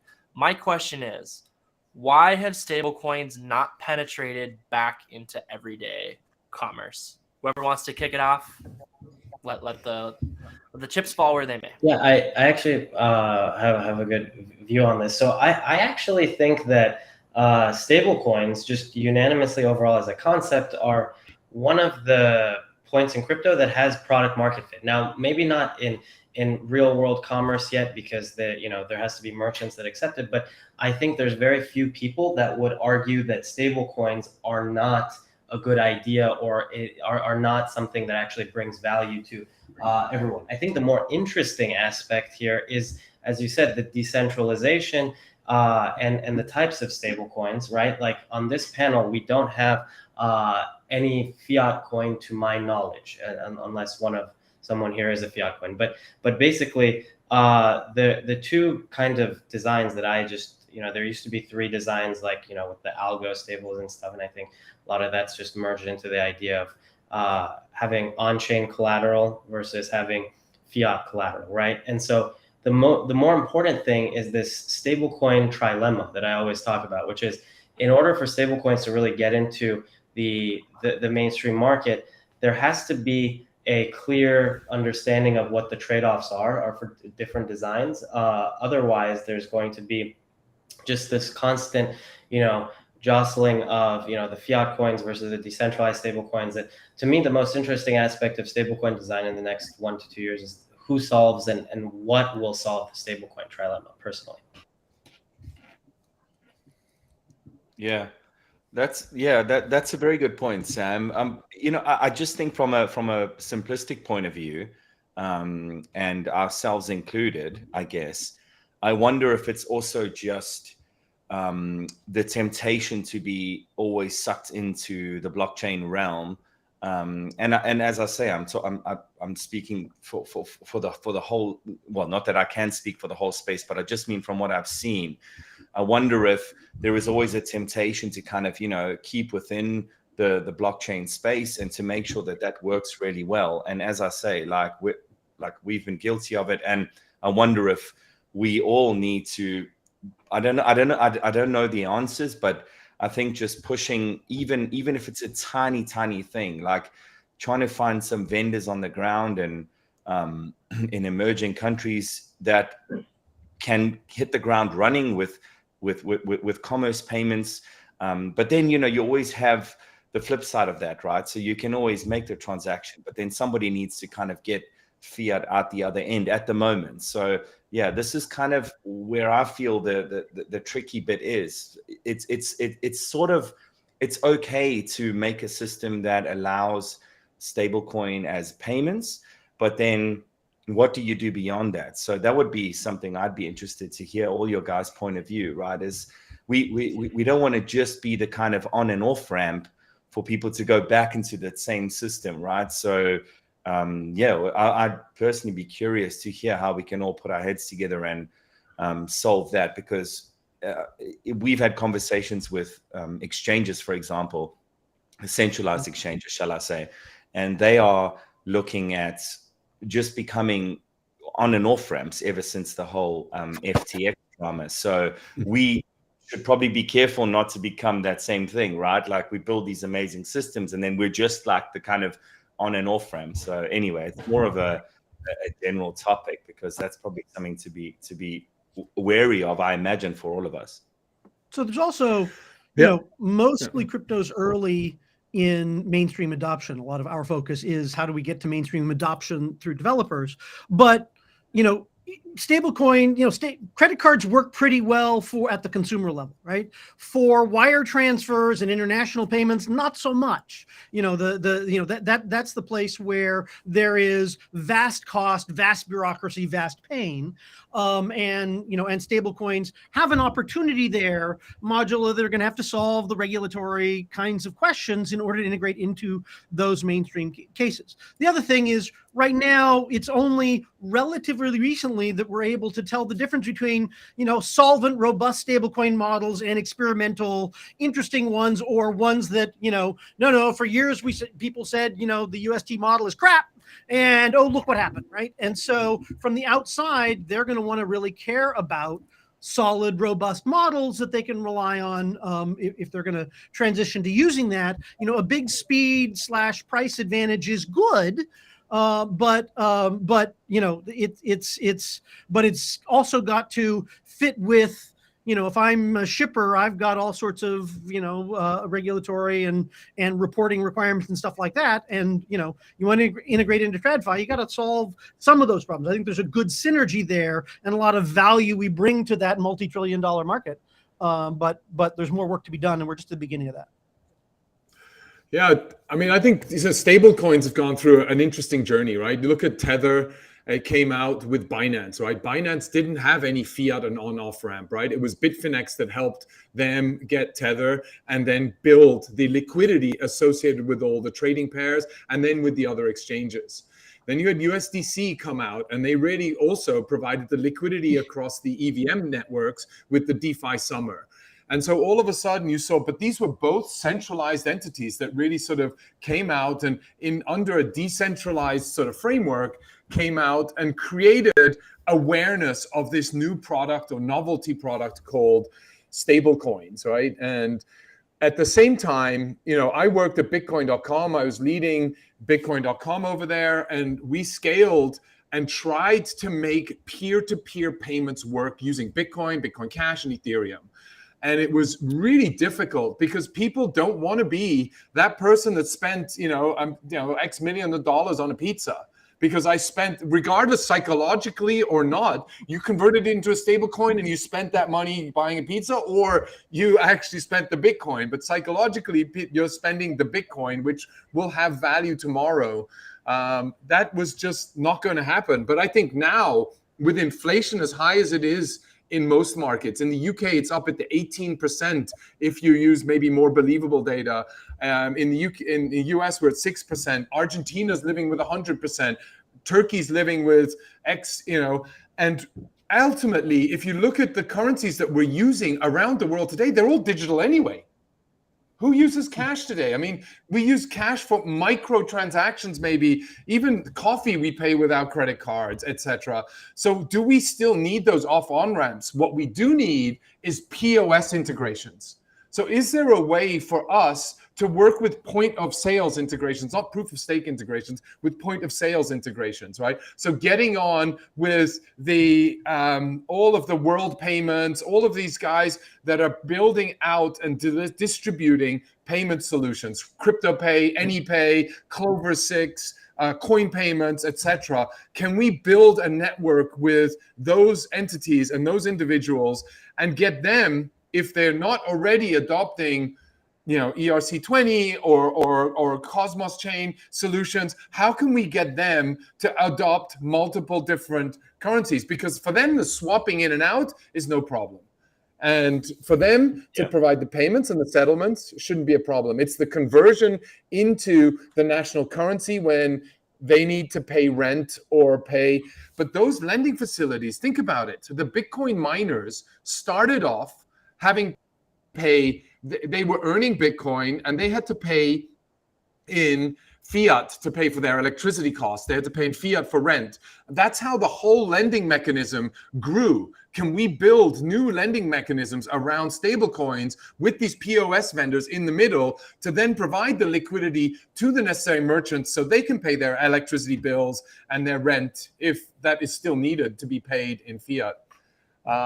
That's, to me, the value chain that I think we as a consortium can help sort of grow as a community, or as a constituents in that community, helps really scale.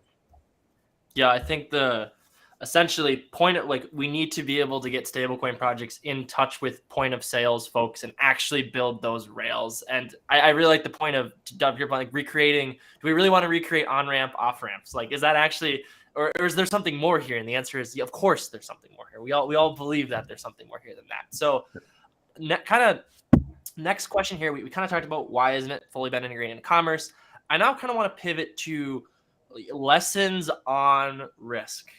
2022, we saw the largest implosion of a stablecoin that many people believed in. Of course, there's also iron finance as well. So Tadao, Sid, and Christian, I know you guys haven't talked yet, so this question will kind of be pointed at you guys and others can hop into here as well. But what were the biggest lessons learned in 2022 tied to the different stablecoin models? And I'll pose the question, is the dream of an algorithmic stablecoin dead? And what I mean by that is, at what line is collateralization enter into an unacceptable point? Because we obviously have Sam on this call, fractionalized reserve system to a degree, and it to date has worked well, and it has a much stronger collateralization than Terra. But like, where is there a line in the sand? What do we think that looks like? It's kind of a spicy question. So I'll open the door. Sid, I know you're chomping at the bit to answer this one. Then we go to Christian, and then we go to Tadao. For sure. I think it's a very interesting question. Quite a lot of times when I think about the whole UST situation, I feel like if UST was just 3 times as big as it actually was, it might not have ever depegged. It might have been too hard for anyone to actually attack it. And if it did depeg, it would take down way more with it than it did when it did. So it works as long as people choose to believe in it. And that's kind of, where it becomes tricky. I feel like it was a very interesting experiment. I mean, I like to call it an experiment because it was essentially that. It was an economic experiment which went horribly wrong for Terra. My bias is obviously towards kind of over collateralization, because if you look at, as long as traditional finance has existed, and so many things in traditional finance have existed, they all quite heavily rely on over collateralization, because a lot of times the collateral asset itself is not as liquid when it comes to real world transactions. When you collateralize a house to take a loan against it, the house is essentially not as liquid as what other assets you could probably collateralize there. So in that regard, it does feel like over collateralization is the rather safer approach to go for when it comes to building stablecoin models the way they have been built. And I think MakerDAO kind of for the time that it has existed, the DAI stablecoin, for as long as it has existed, has proven itself to be quite robust, given that liquidations do work as they're expected to.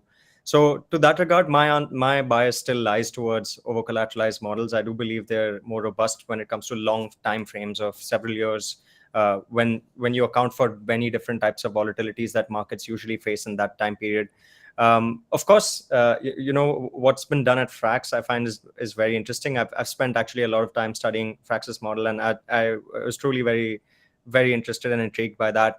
And part of me wanted to kind of, endeavor on that route as well when it comes to when we had to make the decision of building what we wanted to build with Composite as well. But kind of just reading the situation of the market at the time, it just it made more sense for us to go for the over collateralized route. So I'd say my biases lie in that direction. So I think I have an interesting view on this. Is the only stablecoin probably on the panel that has any kind of like direct relation to possibly saying we're even part algorithmic. What I want to say first though is Frax has never broken its peg a single time. Today it's its second birthday. So what we've done is we have a system where part of the assets are backed by hard exogenous collateral, right? Like over collateralized loans, USDC, stablecoins, protocol, liquidity, etc. And the other half is algorithmic with volatile assets like ETH, FXS, which is the governance token itself of the Frax protocol, and these kinds of things. Now, what I will say is Frax is almost actually much closer to Maker and like over collateralized models than anything Terra was. We're actually right around 94% CR. Terra was like 0, and they were trying to actually become more and more like Frax towards the end of their lives by having a bunch of exogenous collateral, and I don't think they ever really got to anything higher than like a 10-20% CR or something like that, which is clearly not enough, right? And so we know that Frax at least works for 2 years now. There's empirical data, and this kind of thing with a very, very, very small amount of supply that is backed by volatile assets, right? And then a very, very, very large amount that is backed by exogenous, stable, over collateralized loans, etc. Those kinds of assets, right? So we know that actually works. However, one thing I will say is that I think people get surprised when I say I do personally prefer over collateralized stablecoins. Like they are safer. So people actually scratch their head when I say this, because for example, if all things being equal, if you're provided a stablecoin with 120% CR and one with like 94%, obviously pick the 120% CR. Now, the thing people don't think about is, well, people should prefer a 300% CR stablecoin. It is safer than 120% CR, right? But the cost to creating the money is extremely, extremely expensive to create a 300% CR, right? Like, why doesn't someone fork MakerDAO and say, hey, everyone wants over collateralized stablecoins, right? So we're going to over collateralize this one, and it's 300% CR. It's much safer than DAI. If ETH or DAI or something has a black swan event, this one will still like not be under collateralized, but like DAI might be under collateralized. Well, the answer why no one does that is no one would use this like 300% over collateralized DAI, because to create it, you'd have to put $3 worth of ETH and then you'd get a loan. While Maker, you can put like a $1.20 per DAI and take out that loan, right? So there is actually some useful and important concept of capital efficiency that I think is lost, because you don't actually want obviously something as messed up as like UST, right? That implodes. However, you also can't have something with 1,000% CR. I would love 1,000% CR stablecoin. Hell, I would use it over Frax. I would use it over DAI. I would use it over Tether, USDC, but that doesn't exist, right? And so my personal view is that the end state of all of these stablecoins with the most best crypto economics, with the best capital efficiency, is something on chain right around 100% CR, something right around Frax. Maybe Frax should approach 100% CR, admittedly, right? Or something right around 98%, 102%, 103%, right around 100%, because that is technically, by definition, that is the most exact, capital efficient, solvent, and safe and competitive type of currency. So that's actually my personal take on this whole kind of algorithmic stablecoin stuff. Yeah, thanks for jumping in there, Sam. I know it's the content, because I've listened to hours of you, by the way, which I'm sure many of us have at this point. I know, like, you believe, like, historically there's been a trend towards fractionalized systems because they are just more efficient ways of making markets. But of course, when we exist within this totally digital environment, like you can't really trend that strongly in that direction, but there's still profitability to be had within the protocol if you are somewhat fractionalized, right? But Tadao, I know you represent MakerDAO, and there might be a different philosophy from your perspective on the risk side. So what's your take on the question of algorithmic, partially fractionalized, over collateralized? Where do you see things heading, and what were the biggest problems you saw in 2022, 2023? I mean, to be honest, I do agree. I do agree. Ideally, we have 100% CR, and also we get to basically absorb any shocks that we have in the system. I think what we're trending towards is, or at least one of the answers is really diversification. The real problem we have nowadays in our market is like everything is correlated. So when one asset goes down, everything goes down. So like my point here is let's say we look at crypto collaterals essentially as a single asset. So you need to diversify outside of that. So our response to that has really been the real assets going outside, which again, it has its inherent problems and the issues of centralizations and having to deal with institutions. But hopefully us and really the industry as a whole, we're able to onboard these assets and represent them on chain in a way that once they enter, we're able to trade them permissionlessly. In that, it's something great about decorrelation is that something like half of your portfolio, like a significant amount of your portfolio can decrease in value, but then you're still over collateralized, or you're still fully collateralized, let's say, and then your entire system is working to the point of well, we have the real issue that we have is liquidity. It's like you need to be able to ensure the maximum amount of liquidity as possible. The moment you have, let's say, low liquidity, then the value proposition crumbles, the user experience is destroyed, and that's kind of quite tied to capital efficiency in itself. And it's like, do you want to reach the next billion? Well, you can't really, as I was saying, like you can't really ask them for a huge amount of over collateralization. My big, let's say, question is why, like, all these problems are not really fiat-backed stablecoins don't really have these issues that we here have deal with, and yet they haven't reached that let's say mass adoption that we are all expecting there to happen. And to be honest, like what I'm kind of happy to have seen this year is really let's say during the Luna craze, it was kind of just like the annoying person in the corner of the room shouting that this is wrong, that this is the wrong model.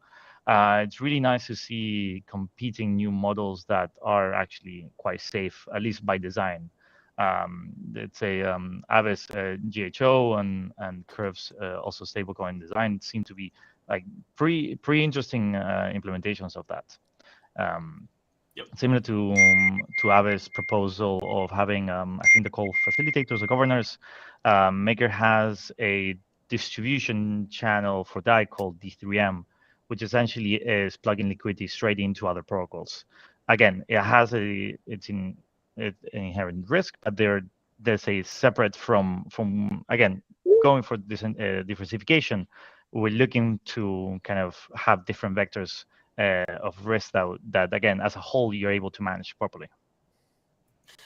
That's a awesome answer. I think it's super interesting, the relationship between over collateralization and capital efficiency tied to depth of liquidity, right? Like there's your stable coin is only as scalable as liquidity, like moving with it, right? And growing with it. So before, like there's two really big topics I want to hit on this panel, kind of remaining big questions. One of them is regulation, and the other one is the risks of centralized collateral. But before we jump into the regulation discussion, Christian, you're the last one who hasn't jumped in here yet. Specifically, I know you're the one stablecoin on this panel that has privacy by default. So what is the role of privacy and stablecoins in your opinion?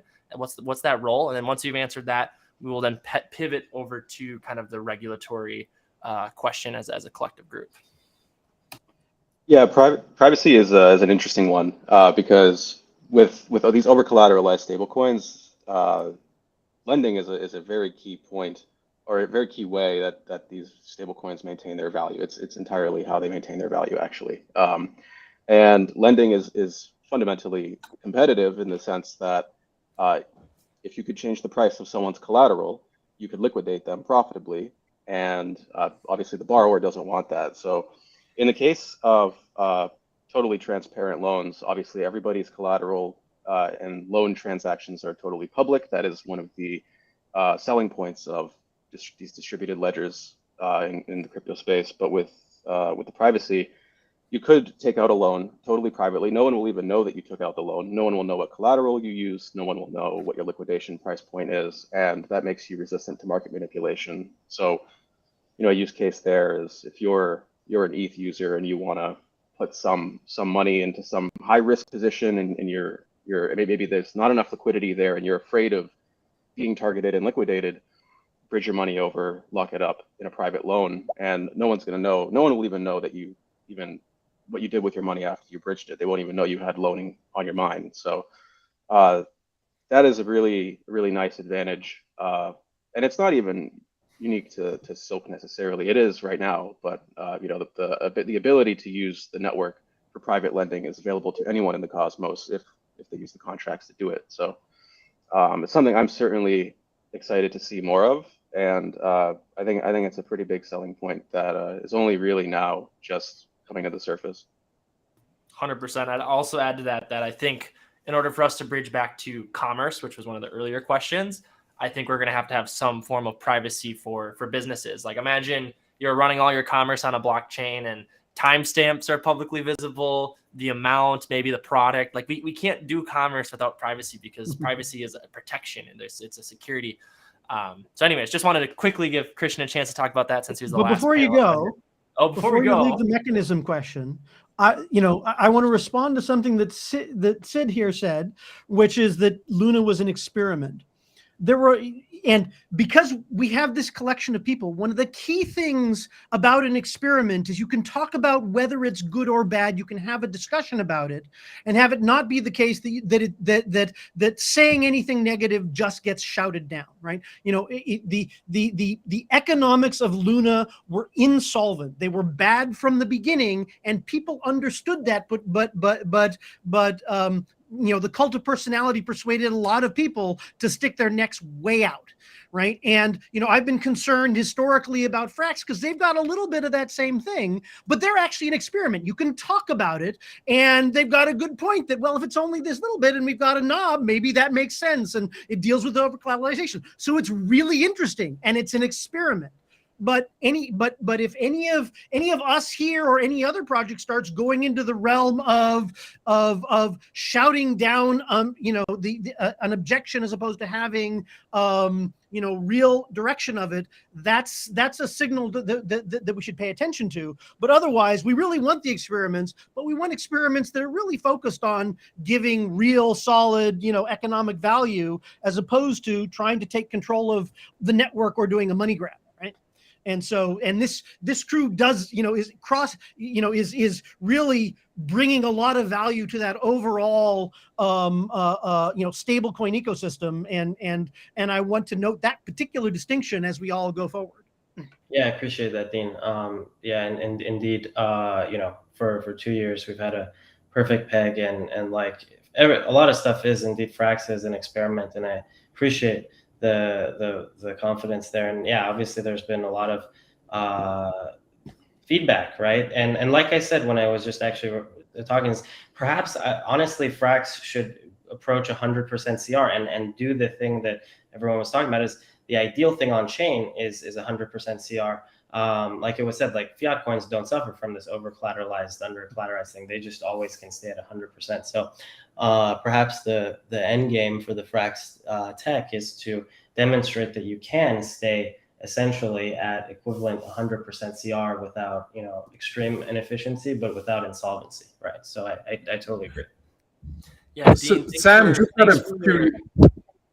Oh, Right. I was Yeah, gonna say, just appreciate, Dean, the fact that like we have an ethical responsibility as a group to design good experiments and to have a dialogue, because social dialogue is a form of risk mitigation against bad experiments being attempted. So I wanted to jump in there. We are going to pivot to the regulatory question. Stefan, you had something you wanted to say. If you can keep it like under 30 seconds, you feel free to jump in there. Yeah, no, I wasn't going to say anything. I was just going to ask Sam a question, really. You know, and he and I have spoken about it in the past, and now with Binance, right, having a run on their bank, if you will, you know, over, I think, course of 2 days, having to release $6 billion worth of Bitcoin. One of the things he says is that we in the crypto industry shouldn't comply with the traditional fiat banking approach of fractional ownership, right?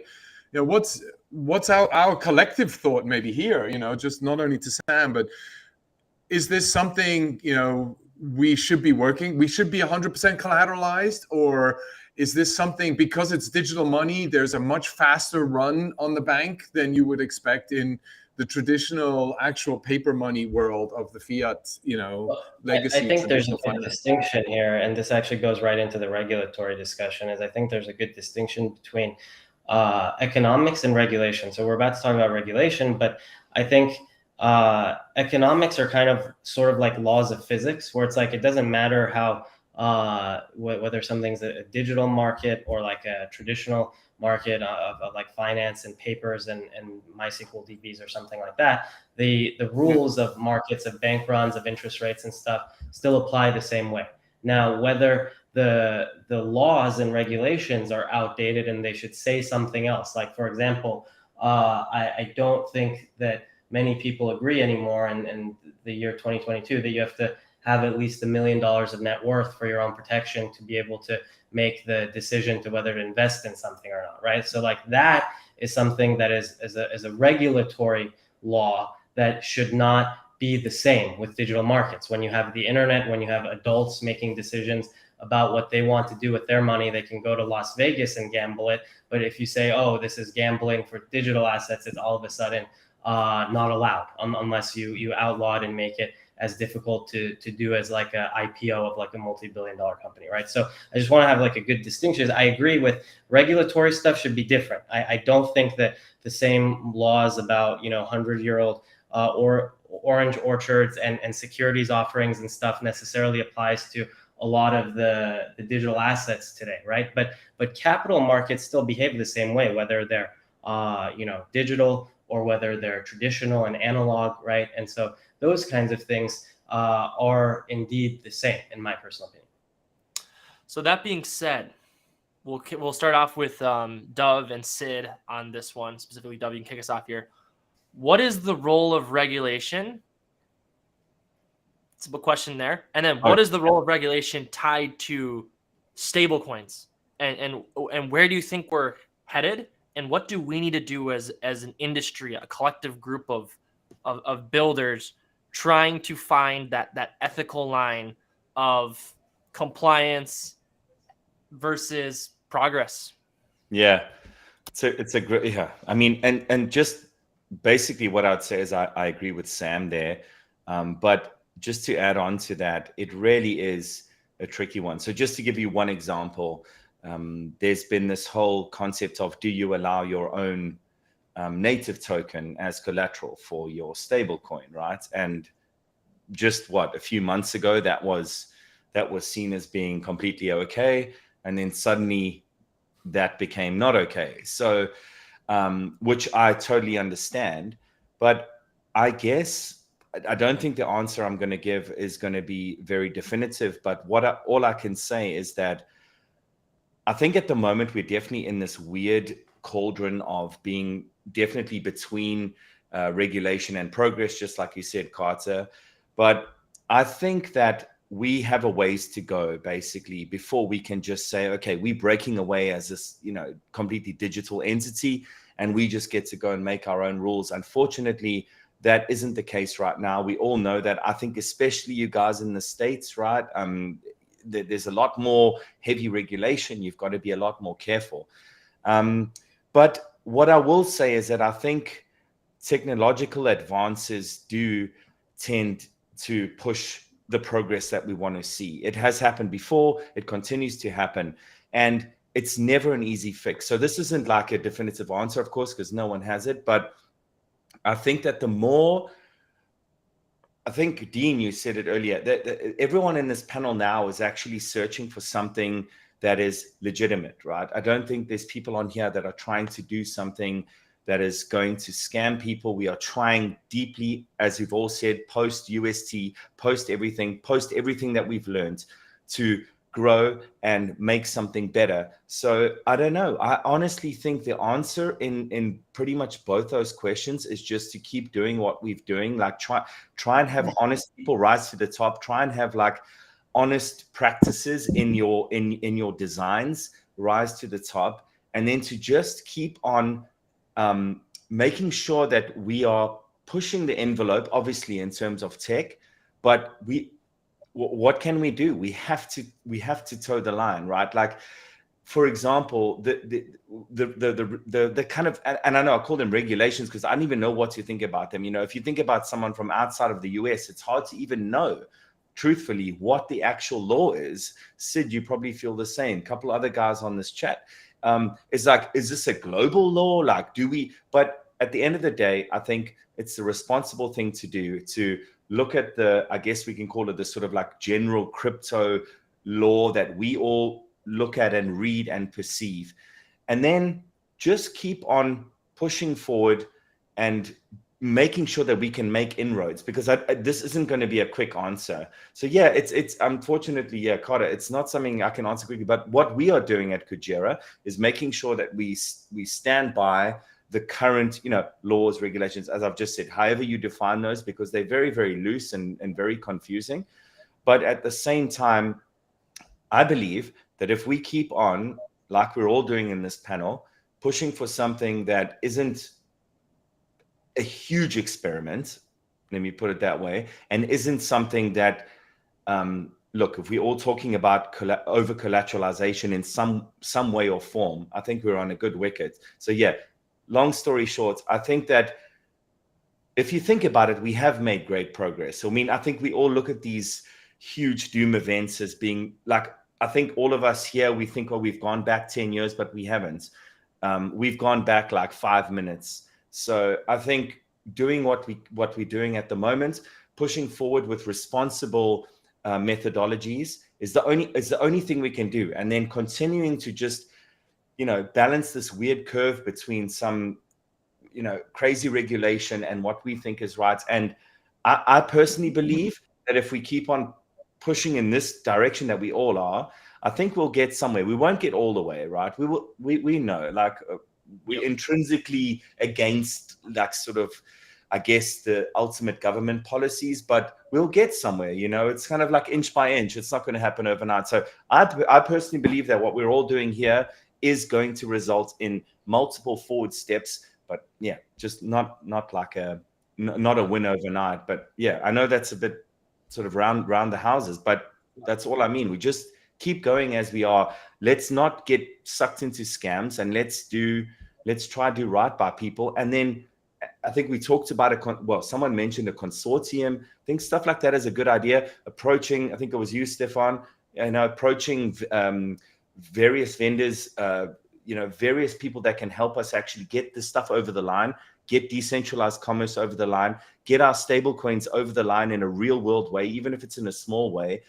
Let the powers that be see that we can actually do something real, that we're not just playing in this sort of like what they feel is some like, scammy crypto bubble. We know it's not that, but we got to think about how they look at it. So yeah, a lot of work and backwards and forwards, but we are all taking the steps forward. I believe that. Yeah. I love the answer. Before we hand it off to Sid for his answer, I think what's super interesting is you said we only went 5 minutes backwards, and that's such a purist, optimistic builder mindset, and I love that because we need to maintain that enthusiasm about the technology. I will say this: trust took a massive hit for our industry from what happened. That's like an undeniable, real effect that we've all felt. So I just want to jump in there because I love the optimism. We have to have that. Now, Sid, ball's in your court now, kind of the answer to what is regulation, what is the role of regulation tied to stablecoins? Yeah, I think I'll say two things here. One is kind of like a personal experience from dealing with regulations and being a builder. So one of the products we built out in 2019, which was, the commodities trade platform, we actually had an integration done with Western Union in Singapore. We did have an on-chain stablecoin back then, which was essentially issuing a single dollar on the chain against a single dollar in a fiat deposit in a bank account. And we were able to produce on-chain proof of reserves at all times in 2020, where every user of the platform was able to verify if that dollar exists in the fiat account real time. The issue there was, as soon as we went live with this in 2020 is when Singapore introduces the new law called Payment Services Act, which created a licensing requirement to run this. And that kind of got in the way of us actually rolling this out in production.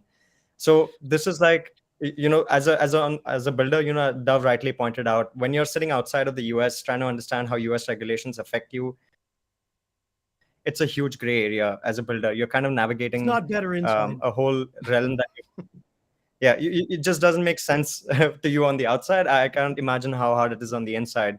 So that's one aspect of it. And I think the second aspect that I wanted to point out to, which I think I mentioned on the podcast with you as well, Carter, earlier on, is that I feel going forward, there's also going to be a concept of user enforced regulations, where, just a quick example, if today all the centralized exchanges start publishing proof of reserves, the ones that don't, users would automatically gravitate away from those towards the ones that do publish, on-chain proof of reserves. So similarly, I think as users kind of become more aware of what they're dealing with when it comes to stablecoins, they will start to move towards the ones that they believe are safe, which in some ways kind of like a user enforced regulation, where users are banning themselves from using not safe mechanisms or not safe products and gravitating towards safer products. So I think that is also going to be a strong force to be reckoned with, or to be considered going forward, because each FTX collapse or each Luna collapse we go through is also education. More and more people, of course, burn their hands in the process, but learn a lot more coming out of it at the other end.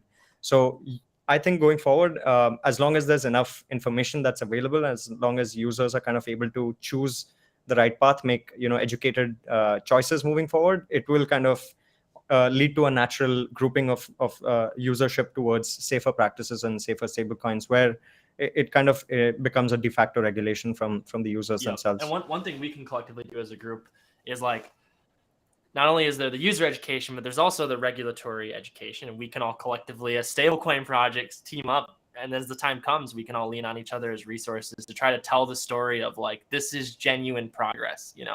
So that being said, final 10 minutes here. Want to pivot to a question that's near and dear to my heart, and it's tied to the risks of centralized collateral in 2023. Like, we have this ethos of decentralization, but then we also have this ethos of, like, stability that needs to be maintained. So we'll kind of go Christian, Dean, Tadao, and if we can fit in Stefan and Sam to kind of round things out, that'd be awesome. We'll see how fast we can go here. But, like, what do we, like, the risks of centralized collateral? How do we deal with that as decentralized projects? Where's the demarcation? And Christian, if you want to kick us off. I think Zaki put it the best, which is the whole idea of plurality. Everybody's going to have a different appetite for centralization, and everyone's going to have a different perspective on how to utilize centralization for their project. And I mean, look, there's 7 of us here right now with all separate projects. There's plenty of room for different levels of centralization. Certainly from the perspective of Silk, we pretty much go with no centralization. Like, that's the ethos. The whole product is entirely based on decentralization, and that's just what the product is. And that's an interesting problem that we've kind of put in front of ourselves, because centralized assets are pretty good. USDC is the best stablecoin, and if you wanted to create uncorrelated assets, you have to pull from a place that's uncorrelated. And what's uncorrelated? It's centralized, it's off-chain, it's all regulated assets, it's real estate, it's commodities. You have to accept some amount of centralization, at least right now, if you want to be more flexible, essentially. So I personally actually don't mind centralization that much. I mean, I'm subject to the laws of the country that I live in anyway, so it's not that different that the money that I use is also subject to those laws. But Like I said, I think it's the best answer is to leave it up to the users and let people congregate on the projects that fit their ethos, and there's plenty of room for all of us. Awesome. Dean, what do you think? So this is a little bit tied to the regulatory question, right? That you sort of have this spectrum, and one of the key things that people need to understand is there's sort of, the account-backed, what you've been referring as sort of centralized, the sort of asset-backed, computed one like MakerDAO is the usual on us, several of the people here, and the algorithmic on the other end. And we've seen bad algorithmic like UST, but there are good algorithmic in the future, and we need people to understand that what we actually want is economically sound. Centralization, people bandy it about when they want to kind of, it's like calling, it's like in every Harry Potter, everything bad was dark magic, right? It's if you have enough independent assets that are all, quote, centralized, you are decentralized, right? Every validator in a proof of stake chain is centralized. It's located somewhere. But if I've got enough of them with enough different disparate interactions, I can build something decentralized on top of that. And so what you need is a broad collection of possibly off-chain, possibly on-chain, possibly bank accounts in one currency versus another, possibly real estate, et cetera, that are independently regulated in different jurisdictions, right? That gets you back to a world where you're decentralized as a stablecoin because you are combining all these sources of value that you can build your stablecoin on with appropriate risk management around them, right? So you don't take a deep dependency beyond what a particular facility might provide. So, same with bridge risk. There's a lot of people that are really concerned about bridge risks because there's been a lot of bad bridges. But when you have the newer generation that are a blockchain acting as a bridge, then you have substantially reduced bridge risk, but bridge risk is just counterparty risk. So, an asset over Axelar is a different risk than an asset over Gravity. They both have this additional risk, but, is it really that much more than the smart contract risk of the contract on the other side? Maybe it is, maybe it isn't. If it is, you lower the minting limit, you make sure that you've got coverage for that risk and so forth. But as we move to a richer economy, because frankly, right now, the blockchain economy is still quite simple from the point of view of an economy. But as we move to a world with deep perp markets, deep perpetual markets, now you can start to do things that are real innovation, that you cannot do in the modern market that's not on a blockchain, like delta neutral stable coins, where you would not want to have your entire stable coin relying on that particular asset, but you'd like to be able to incorporate that mechanism, which is truly novel and truly an advance over anything that can be done in the off-chain world. And now we start moving into a world where on-chain stablecoins are less collateralized and yet still low risk because you've been able to assign the risk, separate the risk, have it be people that understand what they're doing and can manage their expectations. Similarly, when you add in slashing, the equivalent of slashing insurance, or I can put in, bridge risk, eventually you'll have a market where people can have insurance against bridge risk, and then it's a non-issue. You'll have liquidation insurance, which lets me now, instead of being even 120% over collateralized, I can be 100% over collateralized, and I'm paying a fee for someone else to cover the risk that my asset falls. All those kinds of things require the richer environment and cross-chain economy that we've all been building towards, but that'll evolve over time. And so one of the things you need in this world is regulation, if we're going to have it, which we are, that is permissive of mechanisms, and it's about what we want to accomplish, not how we're supposed to, so we can evolve going forward. And then, having it be centralized assets is fine, right? That's just, it's got a place in the role of the overall on-chain stablecoin ecosystem. Awesome. I love, there was a lot of nuance in that answer. Tadao, do you have anything you'd like to add on the risks of centralized collateral? Yeah, so Dean was talking a lot about the diversification need. I think the other side is the transparency need. So I think one of the biggest problems we've seen with I think FTX being the biggest example, what we can see with 3xZ and then all the other examples, just lack of transparency. where you have this, I think, fake trust that a auditor that has been selected by themselves will actually be to your benefit. So let's say in a perfect world you have full transparency of the centralized entities, then you reduce the risk, I think, massively.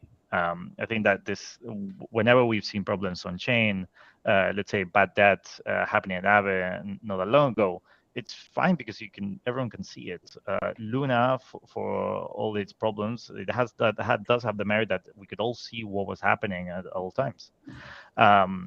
So if we're able to achieve that, we're able to achieve bringing real assets on chain that are actually properly verified, then you stop having. I think you stop inheriting a lot of the issues that we usually just all packed together as like centralization problem.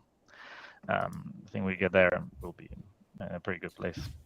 It's interesting. Essentially, the centralization. If you have enough decentralized options for centralized things, it becomes decentralized. Love that answer from Dean. And then Tadao, you're pointing out transparency as being, extremely valuable component. Even if there is centralization, at least we have this on-chain visibility that strengthens these systems.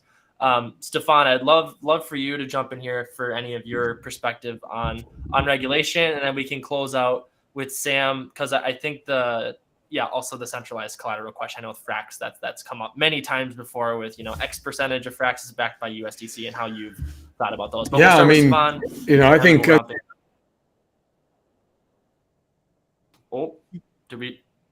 I think we lost Stefan. Oh boy! All right. Well, we lost Stefan. Oh, now he's back. Maybe.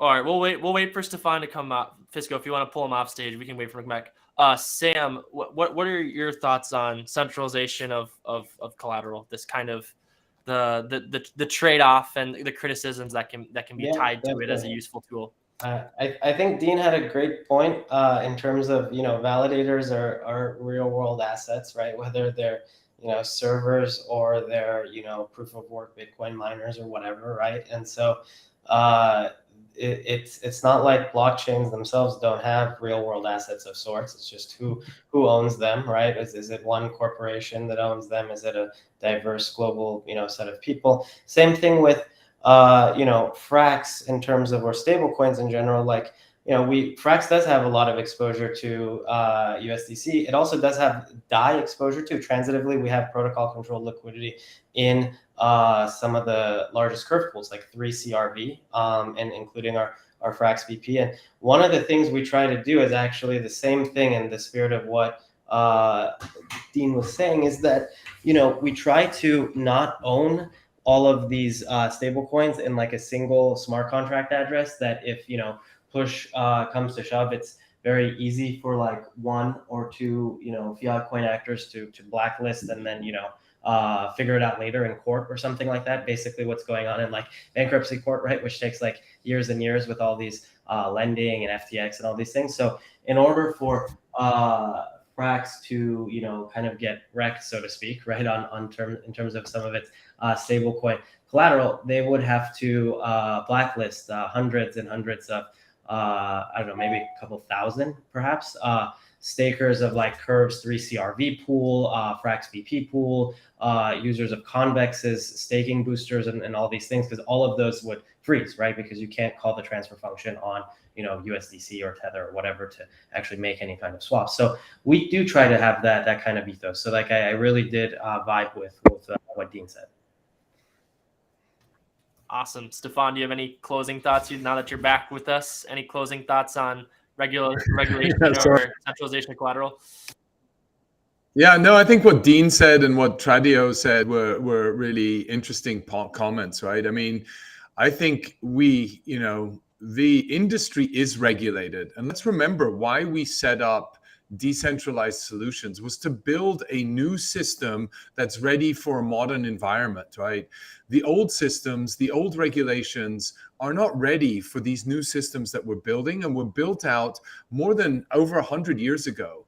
So what are the new regulations that need to be put in place, and how can the communities start governing, those regulations, and how do we put those in place? Transparency is really going to help us create more insight into what we're doing and how we're operating these businesses.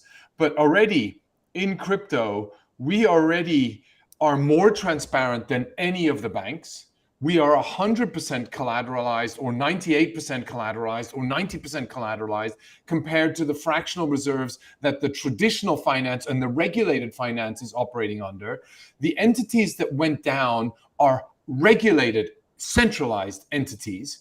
They're just not regulated by the US because nobody knows what the decision is in the US. So it's all ad hoc and totally arbitrary in terms of how regulations are governed and managed out here in our environment. So much so that developers are leaving the US. They're going to Bahamas, they're going to Cayman, they're going to Lisbon, they're going to Dubai, everywhere else, because it's just too difficult to navigate in this environment. So, that's ultimately all I'm saying is we continue to build in a decentralized world. We need to create the trust of the community, and our moat is not a compliance moat. Our moat is the appreciation that the community has in the product that we build.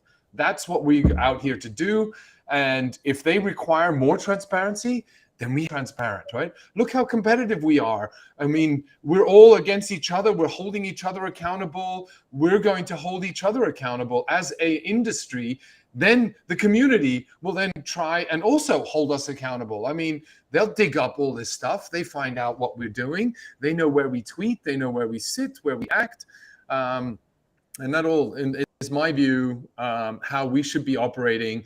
And if we never take custody of the customer's funds, then I think we are operating in a much more jurisdictionally friendly environment. Well, I think that's a strong way to close it. In summary, the future of stablecoins is bright, and we should never lose track of the fact that these systems do create genuine value, and it's our role to evangelize and spread it as such, and to also hold each other accountable throughout that process. So overall, really awesome panel, guys. I was nervous about having this many people on one call, but I think we really dug in. We didn't go a mile wide, inch deep. I think we actually got to dig in here a little bit. Thank you all for your insights. I would love to invite you back to the next Stablecoin Summit. In person is the hope. So just know that invitation is here, and we can do even deeper stuff and more nuanced panels. But with that being said, thank you for your time. And it was a lovely panel, guys. I think I can speak for everyone to say thank you, Carter, for hosting this. You did a fabulous job. Yeah, well, shout out to Fisco, our business development guy. He pulled everyone together. He's the silent hero as we speak, moving everyone around and putting on music and stuff. So huge shout out to him. Yeah, lovely team. You guys at Shade are amazing. Thanks so much, everyone. Thanks, and all the speakers, guys. Ciao. Bye. With that being said, we'll be now taking a quick, I need like a 60-second break to 90-second break. Grab some water. We'll be back with the infrastructure panel. Don't go anywhere. Be sure to like and subscribe. Be sure to retweet all those things.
Welcome back, everyone.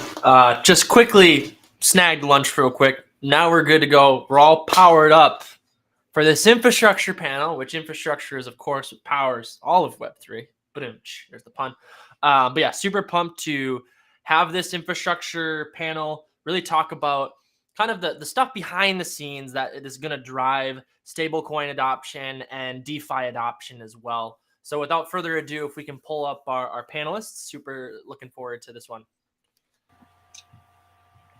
Nice.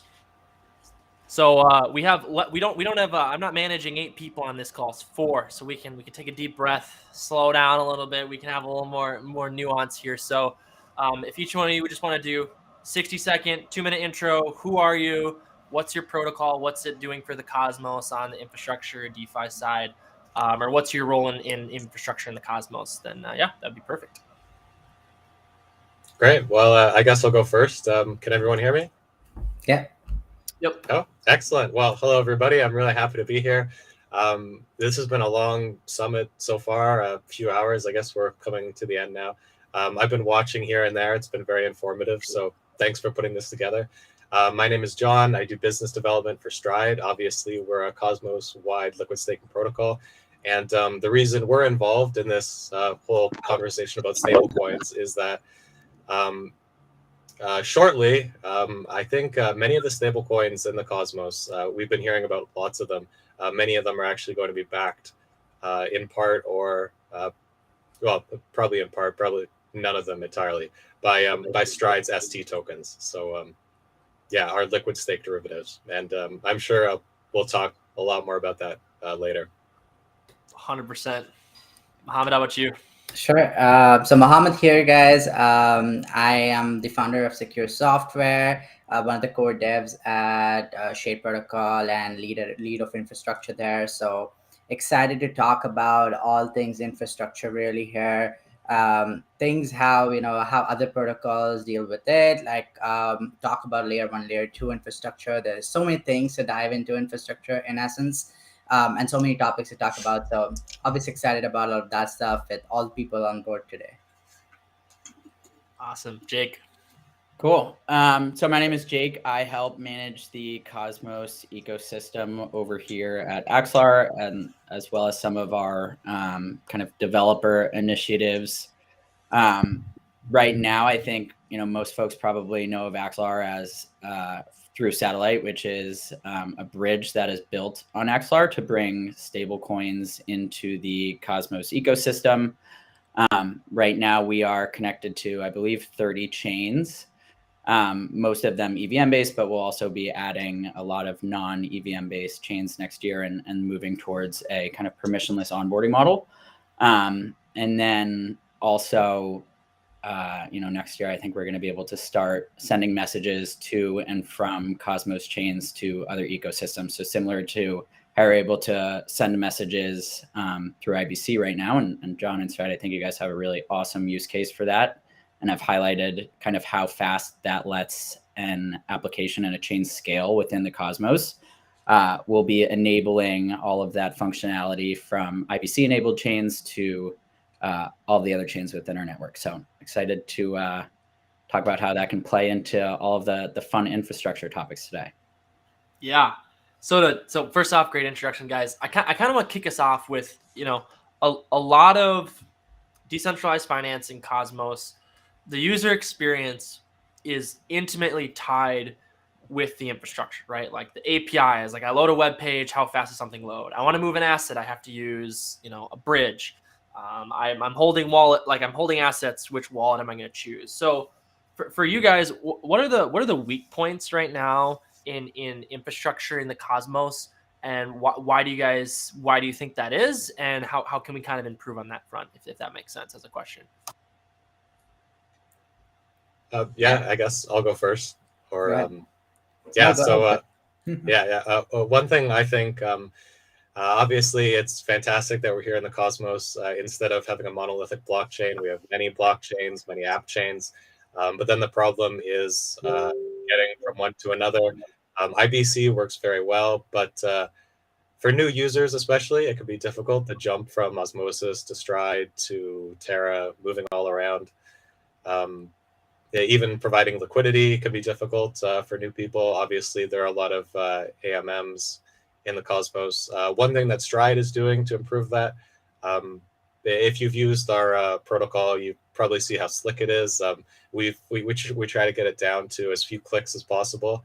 In the new year, as our developers continue to work on the protocol, we're going to try and reduce the clicks even further, just to make it more simpler. Maybe have an automated feature for providing liquidity on osmosis. So yeah, things like that, just ease of use things to reduce friction. Awesome. Mohammed, how about on your end when you think about infrastructure, weak points, what can be improved in the Cosmos? Actually, like blockchain in general is still a little bit early. And when we talk about infrastructure, we compare it to the world of Web 2.0, right? And when we compare it to that, I think we have ways to go in comparison. When I talk about infrastructure, I look at Visa and MasterCard. They produce like, millions of transactions per second, right? Like, and their API is able to like hold and sustain those type of transactions. When I talk about scale, I'm like, that is what we need to really get to, or better than that, actually, to really sustain the Web3 economy. Obviously, Cosmos Ethos also touches base on some of this aspect where we are like, we don't need to vertically scale everything when we can horizontally scale some of the infrastructure, right?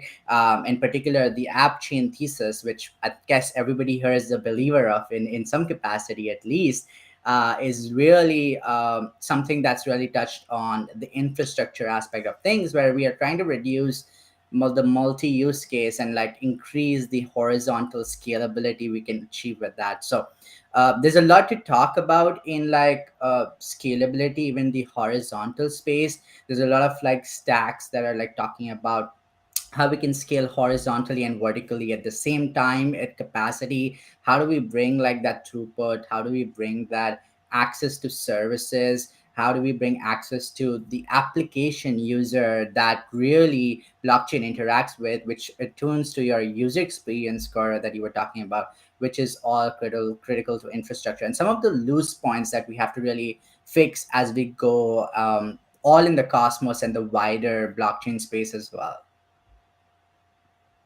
Yeah, it's a good summary. Jake, I'm curious from your perspective, obviously as a bridge, you guys are the ability to move assets around is such a like fundamental crypto concept. So from a bridge provider's perspective, what components do you see missing in Cosmos? Because obviously you're bringing the bridge to the table, but what are the weak points that you see that need to be improved on the infrastructure side?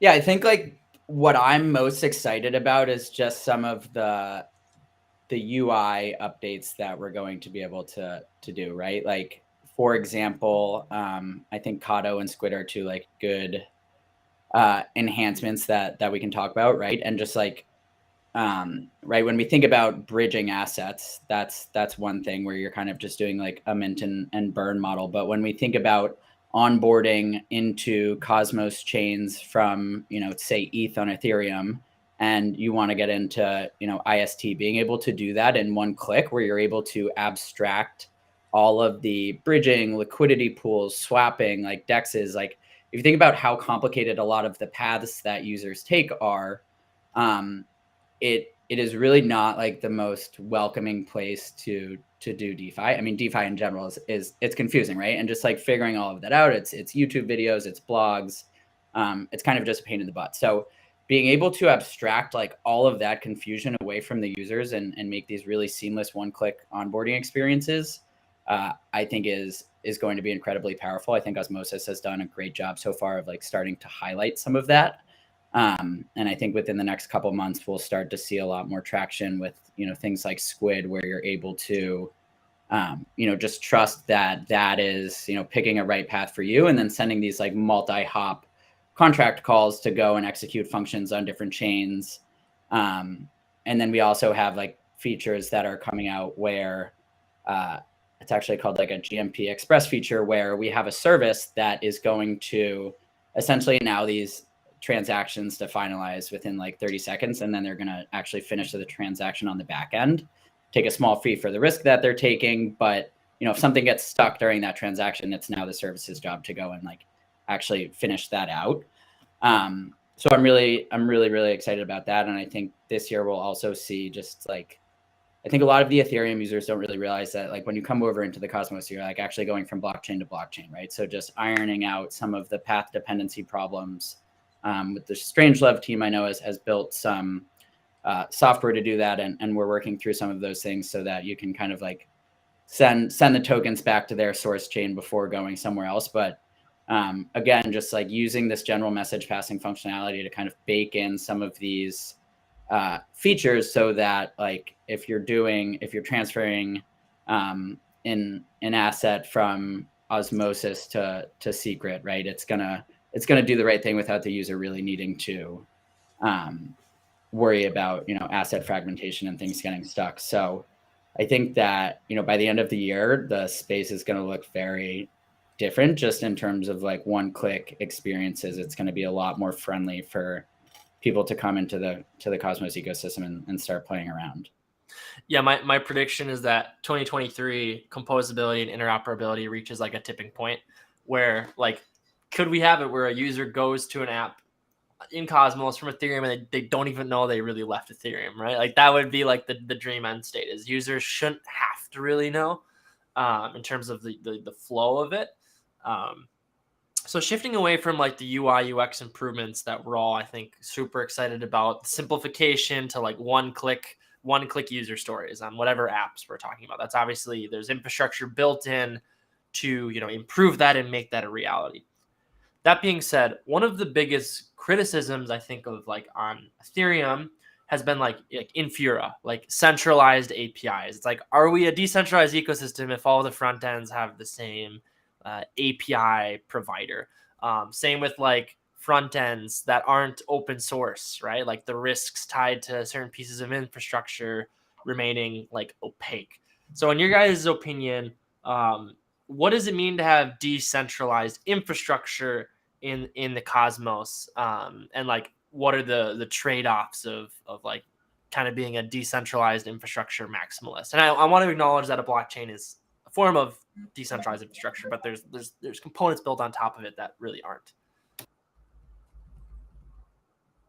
I could go ahead first on that as well here. So talking about the decentralized infrastructure in the Cosmos space is different than talking about it in Ethereum, right? Like in Ethereum, when we talk about the network itself, we talk about thousands of nodes that are like computing to bring consensus, while in Cosmos, it's actually just like 120 to 150, depending on which chain you go to, really, right? Obviously, there has to be a lot of decentralization talk on that front. But when you talk about like API nodes and access to services, there does form a level of centralization, let's call it, because there are teams and services providing it to the dApps, right? So it's a matter of access to blockchain that is like not decentralized in this context, really. So how do we change that? In Cosmos, actually, it's far more easier than to do it in like Ethereum, for example, right? We could like build out systems that are like easily spinning up side nodes or side nodes for individual users or light clients, right? Those are things that could contribute towards the access of decentralized access to like blockchain networks. The ability to like spin up fast chains in Cosmos also helps in this aspect, as long as we have the tooling in place. We have seen a lot of centralization in the Cosmos space. We have public points which are not that great, and we have private endpoints that are controlled by like some entities, like central entities that are giving access to applications, and they obviously have faster access to the network on chain, where transactions can be pushed to the memory, right? On chain memory. So there is that level of access technology, that tooling that on Cosmos is far better because of the way the Cosmos works. But the point being that the access to decentralization, I think there's always going to be that point of failure because someone has to build technologies to access this. The only way we can compete with this is having enough people bring the same service to the table, right? That's the one way we can reduce like decentralization, increase decentralization in this context. So yeah, that's my only 2 cents I would like to add on that front. I would like to hear what Jake and John have on this take as well. Yeah, I think like for me, we kind of have a good example of this from probably a month or two ago, where we had some LPs that were funding some pools on Curve, and we were using a lot of people were using those pools. And then I think it was, I guess the last disaster was probably FTX. So it was right around that they just like overnight pulled their funds. Everybody started freaking out. And we have since moved to a mod. Like that was a classic example of centralization, right? Like everybody was getting mad at us, like, where are the pools? At the same time, we were like, where are our pools? So we've since, like, obviously we don't want that happening moving forward. So we've moved to a more different model where we're like setting up pools on different chains so that, the pools can manage themselves. I definitely like recently have gotten like more on board with the whole decentralized, decentralized compute and decentralized storage. And I think that some of it is still like, I just kind of find it interesting. Like, why do we need to be saving things forever? But in general, right? Like if you're going to have a decentralized application, I do think that it makes a lot of sense to have all of the resources that the application is using to run to also be in, a decentralized manner, because it's kind of like you're defined by the least of your peers type thing, or like, it's the weakest link, but they're all just points of failure. So I think that the more decentralized we get, like traditionally we can see that decentralization leads to security, right? And that's why Axelar is built as a blockchain, because we get our security from a permissionless decentralized set of validators, just like the blockchains that we connect are. And that's why we chose, our home to be Cosmos. And I think in a similar respect, right, just like the more that we can minimize the centralized points, it's just going to make everybody's stack that much more robust. And that robustness also leads to security. And, essentially we're spinning up these systems that are like designed to run themselves. So we don't want these centralized points of failure anywhere. And there's a bunch of fallback mechanisms. And I think all of that just leads to liveliness. And I definitely think, and transparency, right? So I think that some of those are going to be a slower burn. Like the validation is like definitely the number one thing that you need to like make a trustless system. But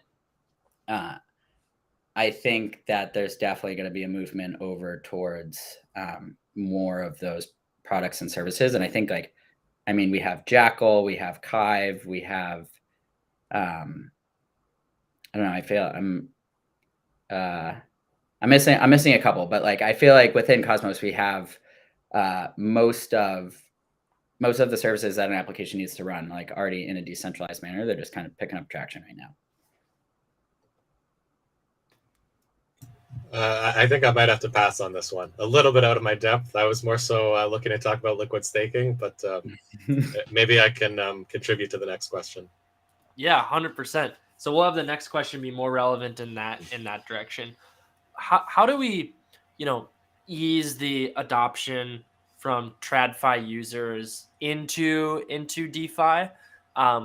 You can go at this from an infrastructure standpoint. You can go at this from like a product design standpoint. I know staking derivatives are a really interesting one, and maybe that's where we start, John. Is like, what does that process look like of like onboarding people into the concept of derivatives, and what it's look like to put infrastructure in place to make that transition as easy as possible?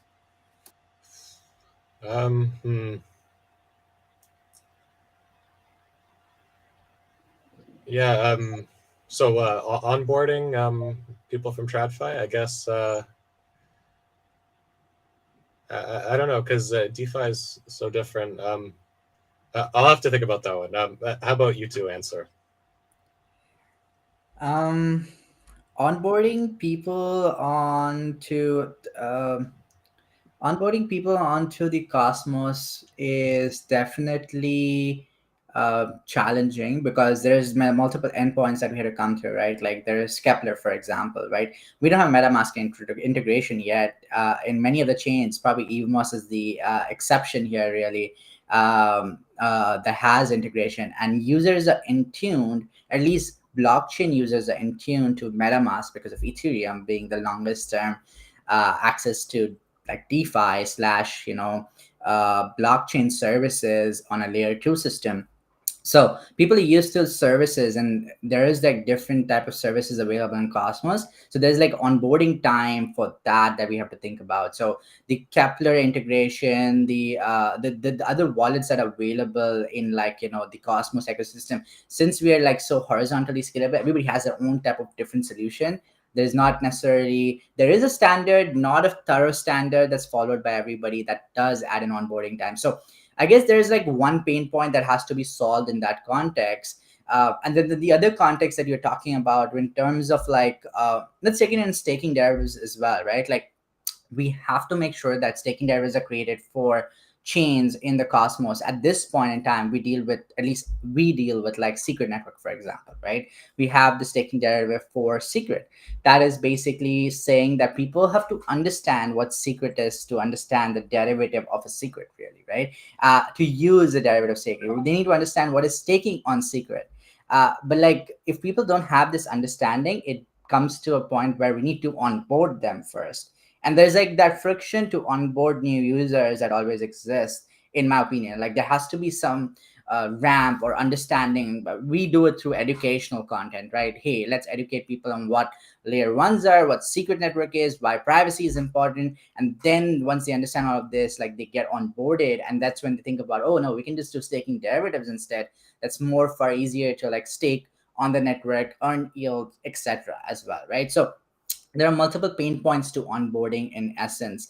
There are a lot of solutions that can be thought of in this context, but I still lean towards the education and the building of DeFi, because staking derivatives and access to staking derivatives will only exist if people understand the underlying technologies on those funds. At least that's my take on the question you asked earlier.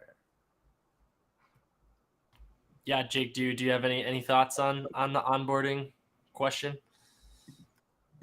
Is this like a general onboarding question into Cosmos or onboarding? Yeah, just like what does it mean to onboard folks that aren't Cosmos native, whether they be institutions or retail? Like what infrastructure needs to be put in place to do that? And my mind was more going towards like the payment rails, right? Like the Cato monies of the world, the bridges of the world, the wallets of the world.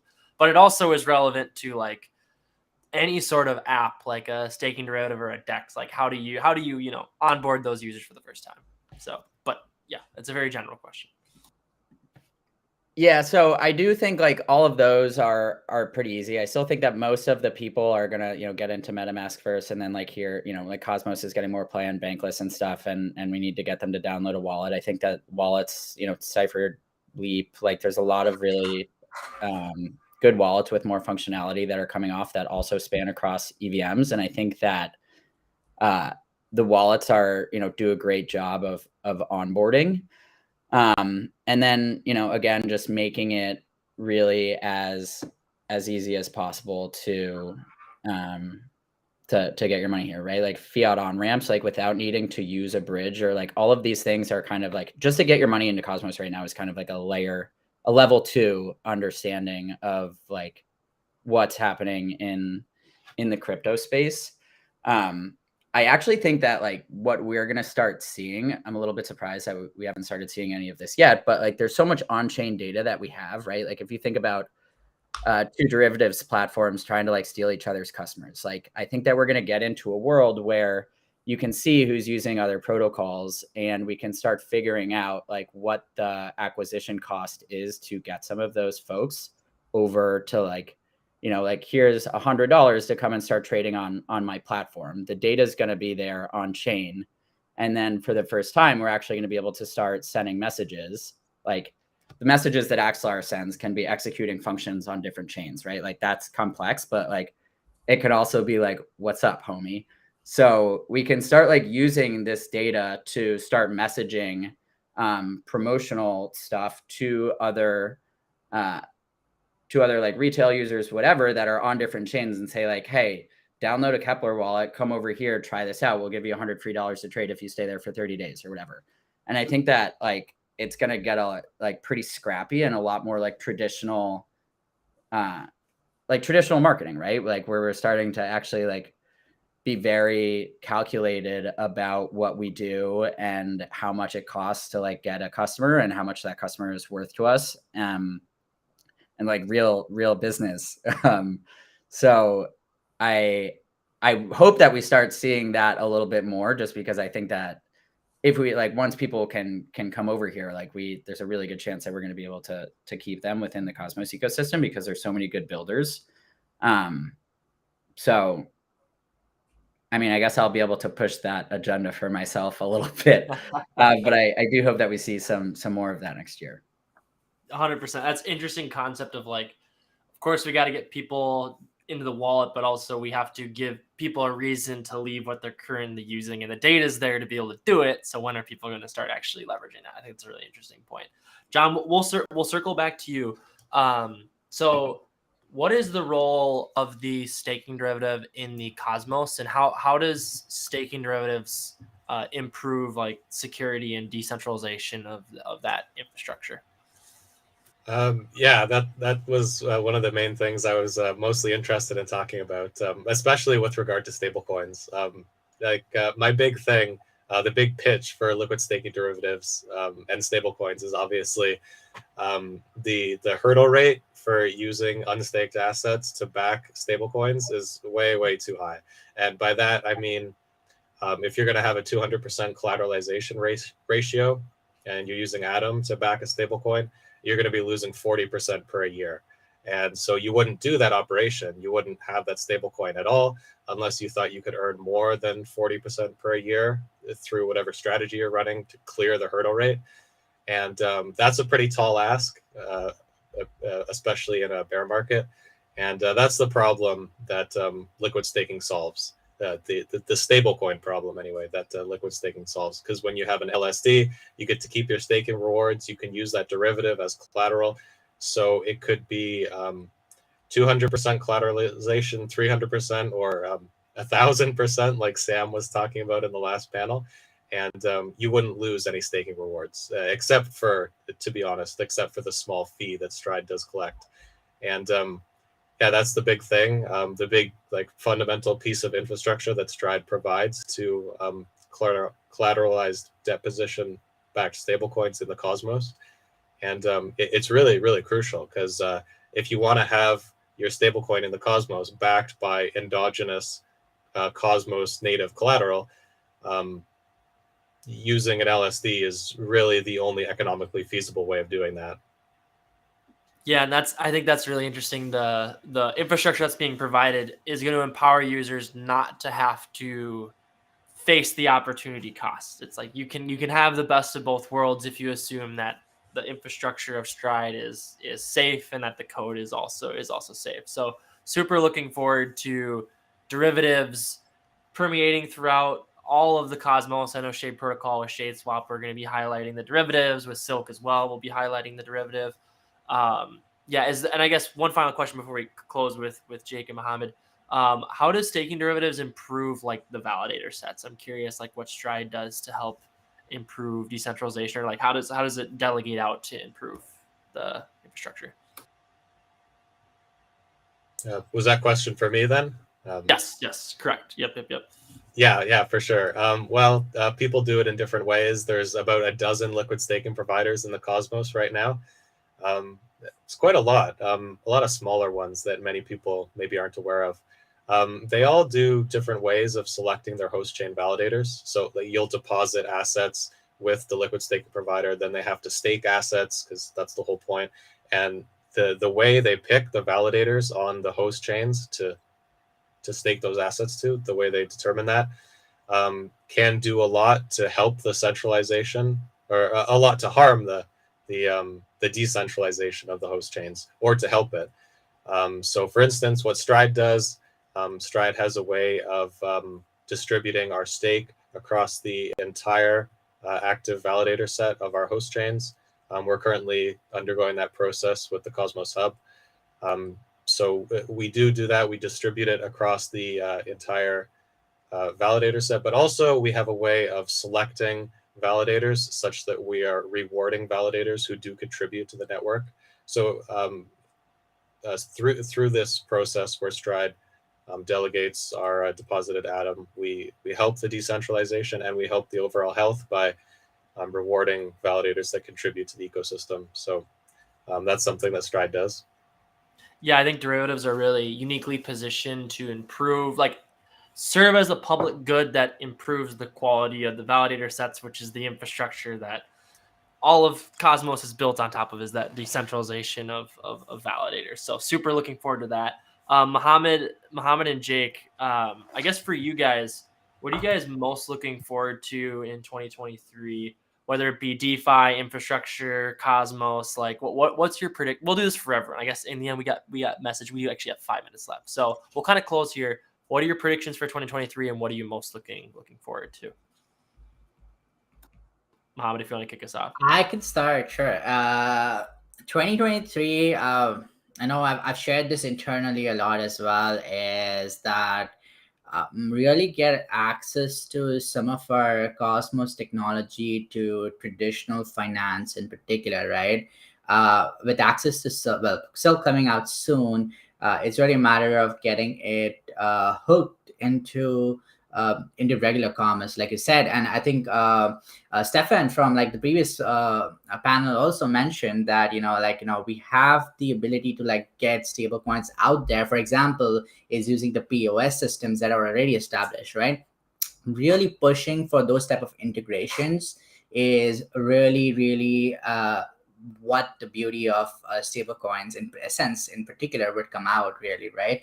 But that also is not just stablecoin. It's because you have access to all these layer ones in the Cosmos that would be happening maybe behind the scenes. Maybe the user is not doing it directly. It could be different types of applications and implementations that could come in place to really make this efficient. But this type of access to TradFi is really what I'm looking forward to in the near future with blockchain, because that is where we need to build out the infrastructure, the tooling, the services that would build these services for really people to come in and with easy, maybe they won't even know that they're like interacting with a blockchain in the background, because that is what we really aim to be. Jake, what's your take on 2023? I mean, I'm definitely hoping for less chaos. I think that people are, from a Cosmos perspective, I think that we're going to keep on seeing some other large protocols like, outside of DY, DX keep on moving over, and we're just going to continue to gain momentum and get more hype. And I think like even with Polygon Supernets, Avalanche subnets, like we're starting to, and the layer 2s, right? Like we're just starting to see that like having your own blockchain makes a lot of sense. And so I'm excited for that. I think that also from like an institutional perspective, we've started seeing some, like Apple Pay just did something with USDC. Like we have Stripe coming into the market. So I think we're getting like validation from a lot of these larger players that like are kind of undeniable. I would put definitely Apple, like both of those guys in that category, right? So like just picking up mainstream market adoption in the places where like we know it can hit, which is, I think payments is some low hanging fruit. And then just like finding other ways to not trick people, but like similar to like the Trojan horse thing with like NFTs getting into Reddit, right? Like figuring out more creative ways to get people in the space. And I think a lot of that comes from a UI perspective, right? Like you just like bought an NFT, have like downloaded a wallet you didn't even realize, right? So like how do we further enable these experiences to like onboard people into the space, educate them about like, having a bank that's run through code and not with people. And then like you have higher yields. Like, why are you not, putting your finances here?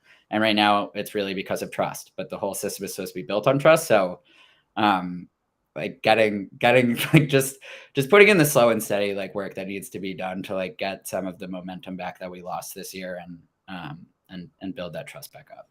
Yeah, I agree with the overall sentiment. The only thing is desiring for less how do I say this? Entropy is always dangerous, because if there's one thing crypto seems to have, it's a lot of entropy. So we can hope for the best on that front. But at the end of 2021, if someone had asked me what was going to happen in 2022, there's no way I could have predicted like, oh yeah, second largest crypto exchange is going to crash, largest decentralized stable coin is going to go to zero. Like, it's just, you can't, you can never predict what's coming next. But to your point, you can keep slowly and steadily chipping away and improving, as this panel is about the general infrastructure that everything's built upon.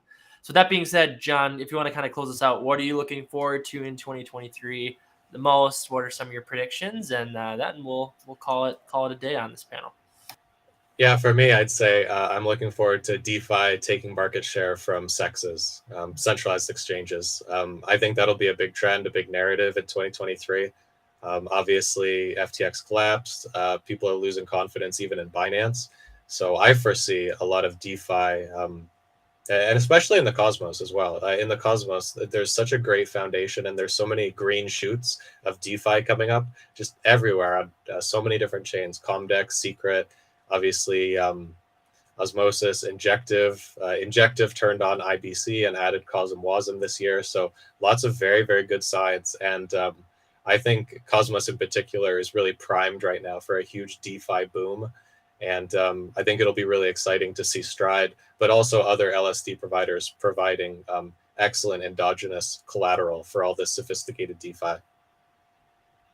Amazing. Well, thank you all for your time. I feel like we hit on, it was a very, very wide array of perspectives on infrastructure. And I know the community really appreciate you guys hopping on here today. So thank you for your time. That was an awesome panel.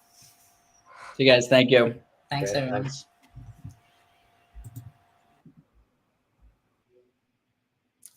So that leaves me. I believe we're at the end of our, let me just check the agenda one last time here. I think I get to close this out here. We done? All right. I'll close this. I'll close this out. So first off, what a success. 10 plus different, partners represented here today. I think my biggest takeaways is like, what an amazing diversity of convicted builders. Like, I'm genuinely optimistic about the future of decentralized stablecoins.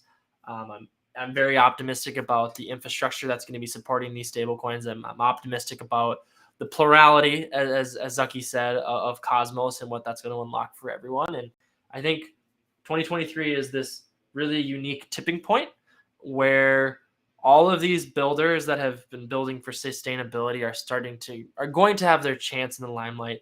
And I know Shade Protocol and Silk, our stablecoin, are going to be part of that process. So thank you all for your time. Before we close things out, be sure to follow Shade_Protocol on Twitter, and be sure to subscribe to this YouTube channel for more content. We do think there will be another Stablecoin Summit, and in my heart of hearts, I want it to be in person. So really pumped about the turnout we had today.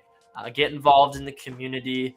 And yes, thank you all for your time. Long live privacy, long live decentralization, and happy building.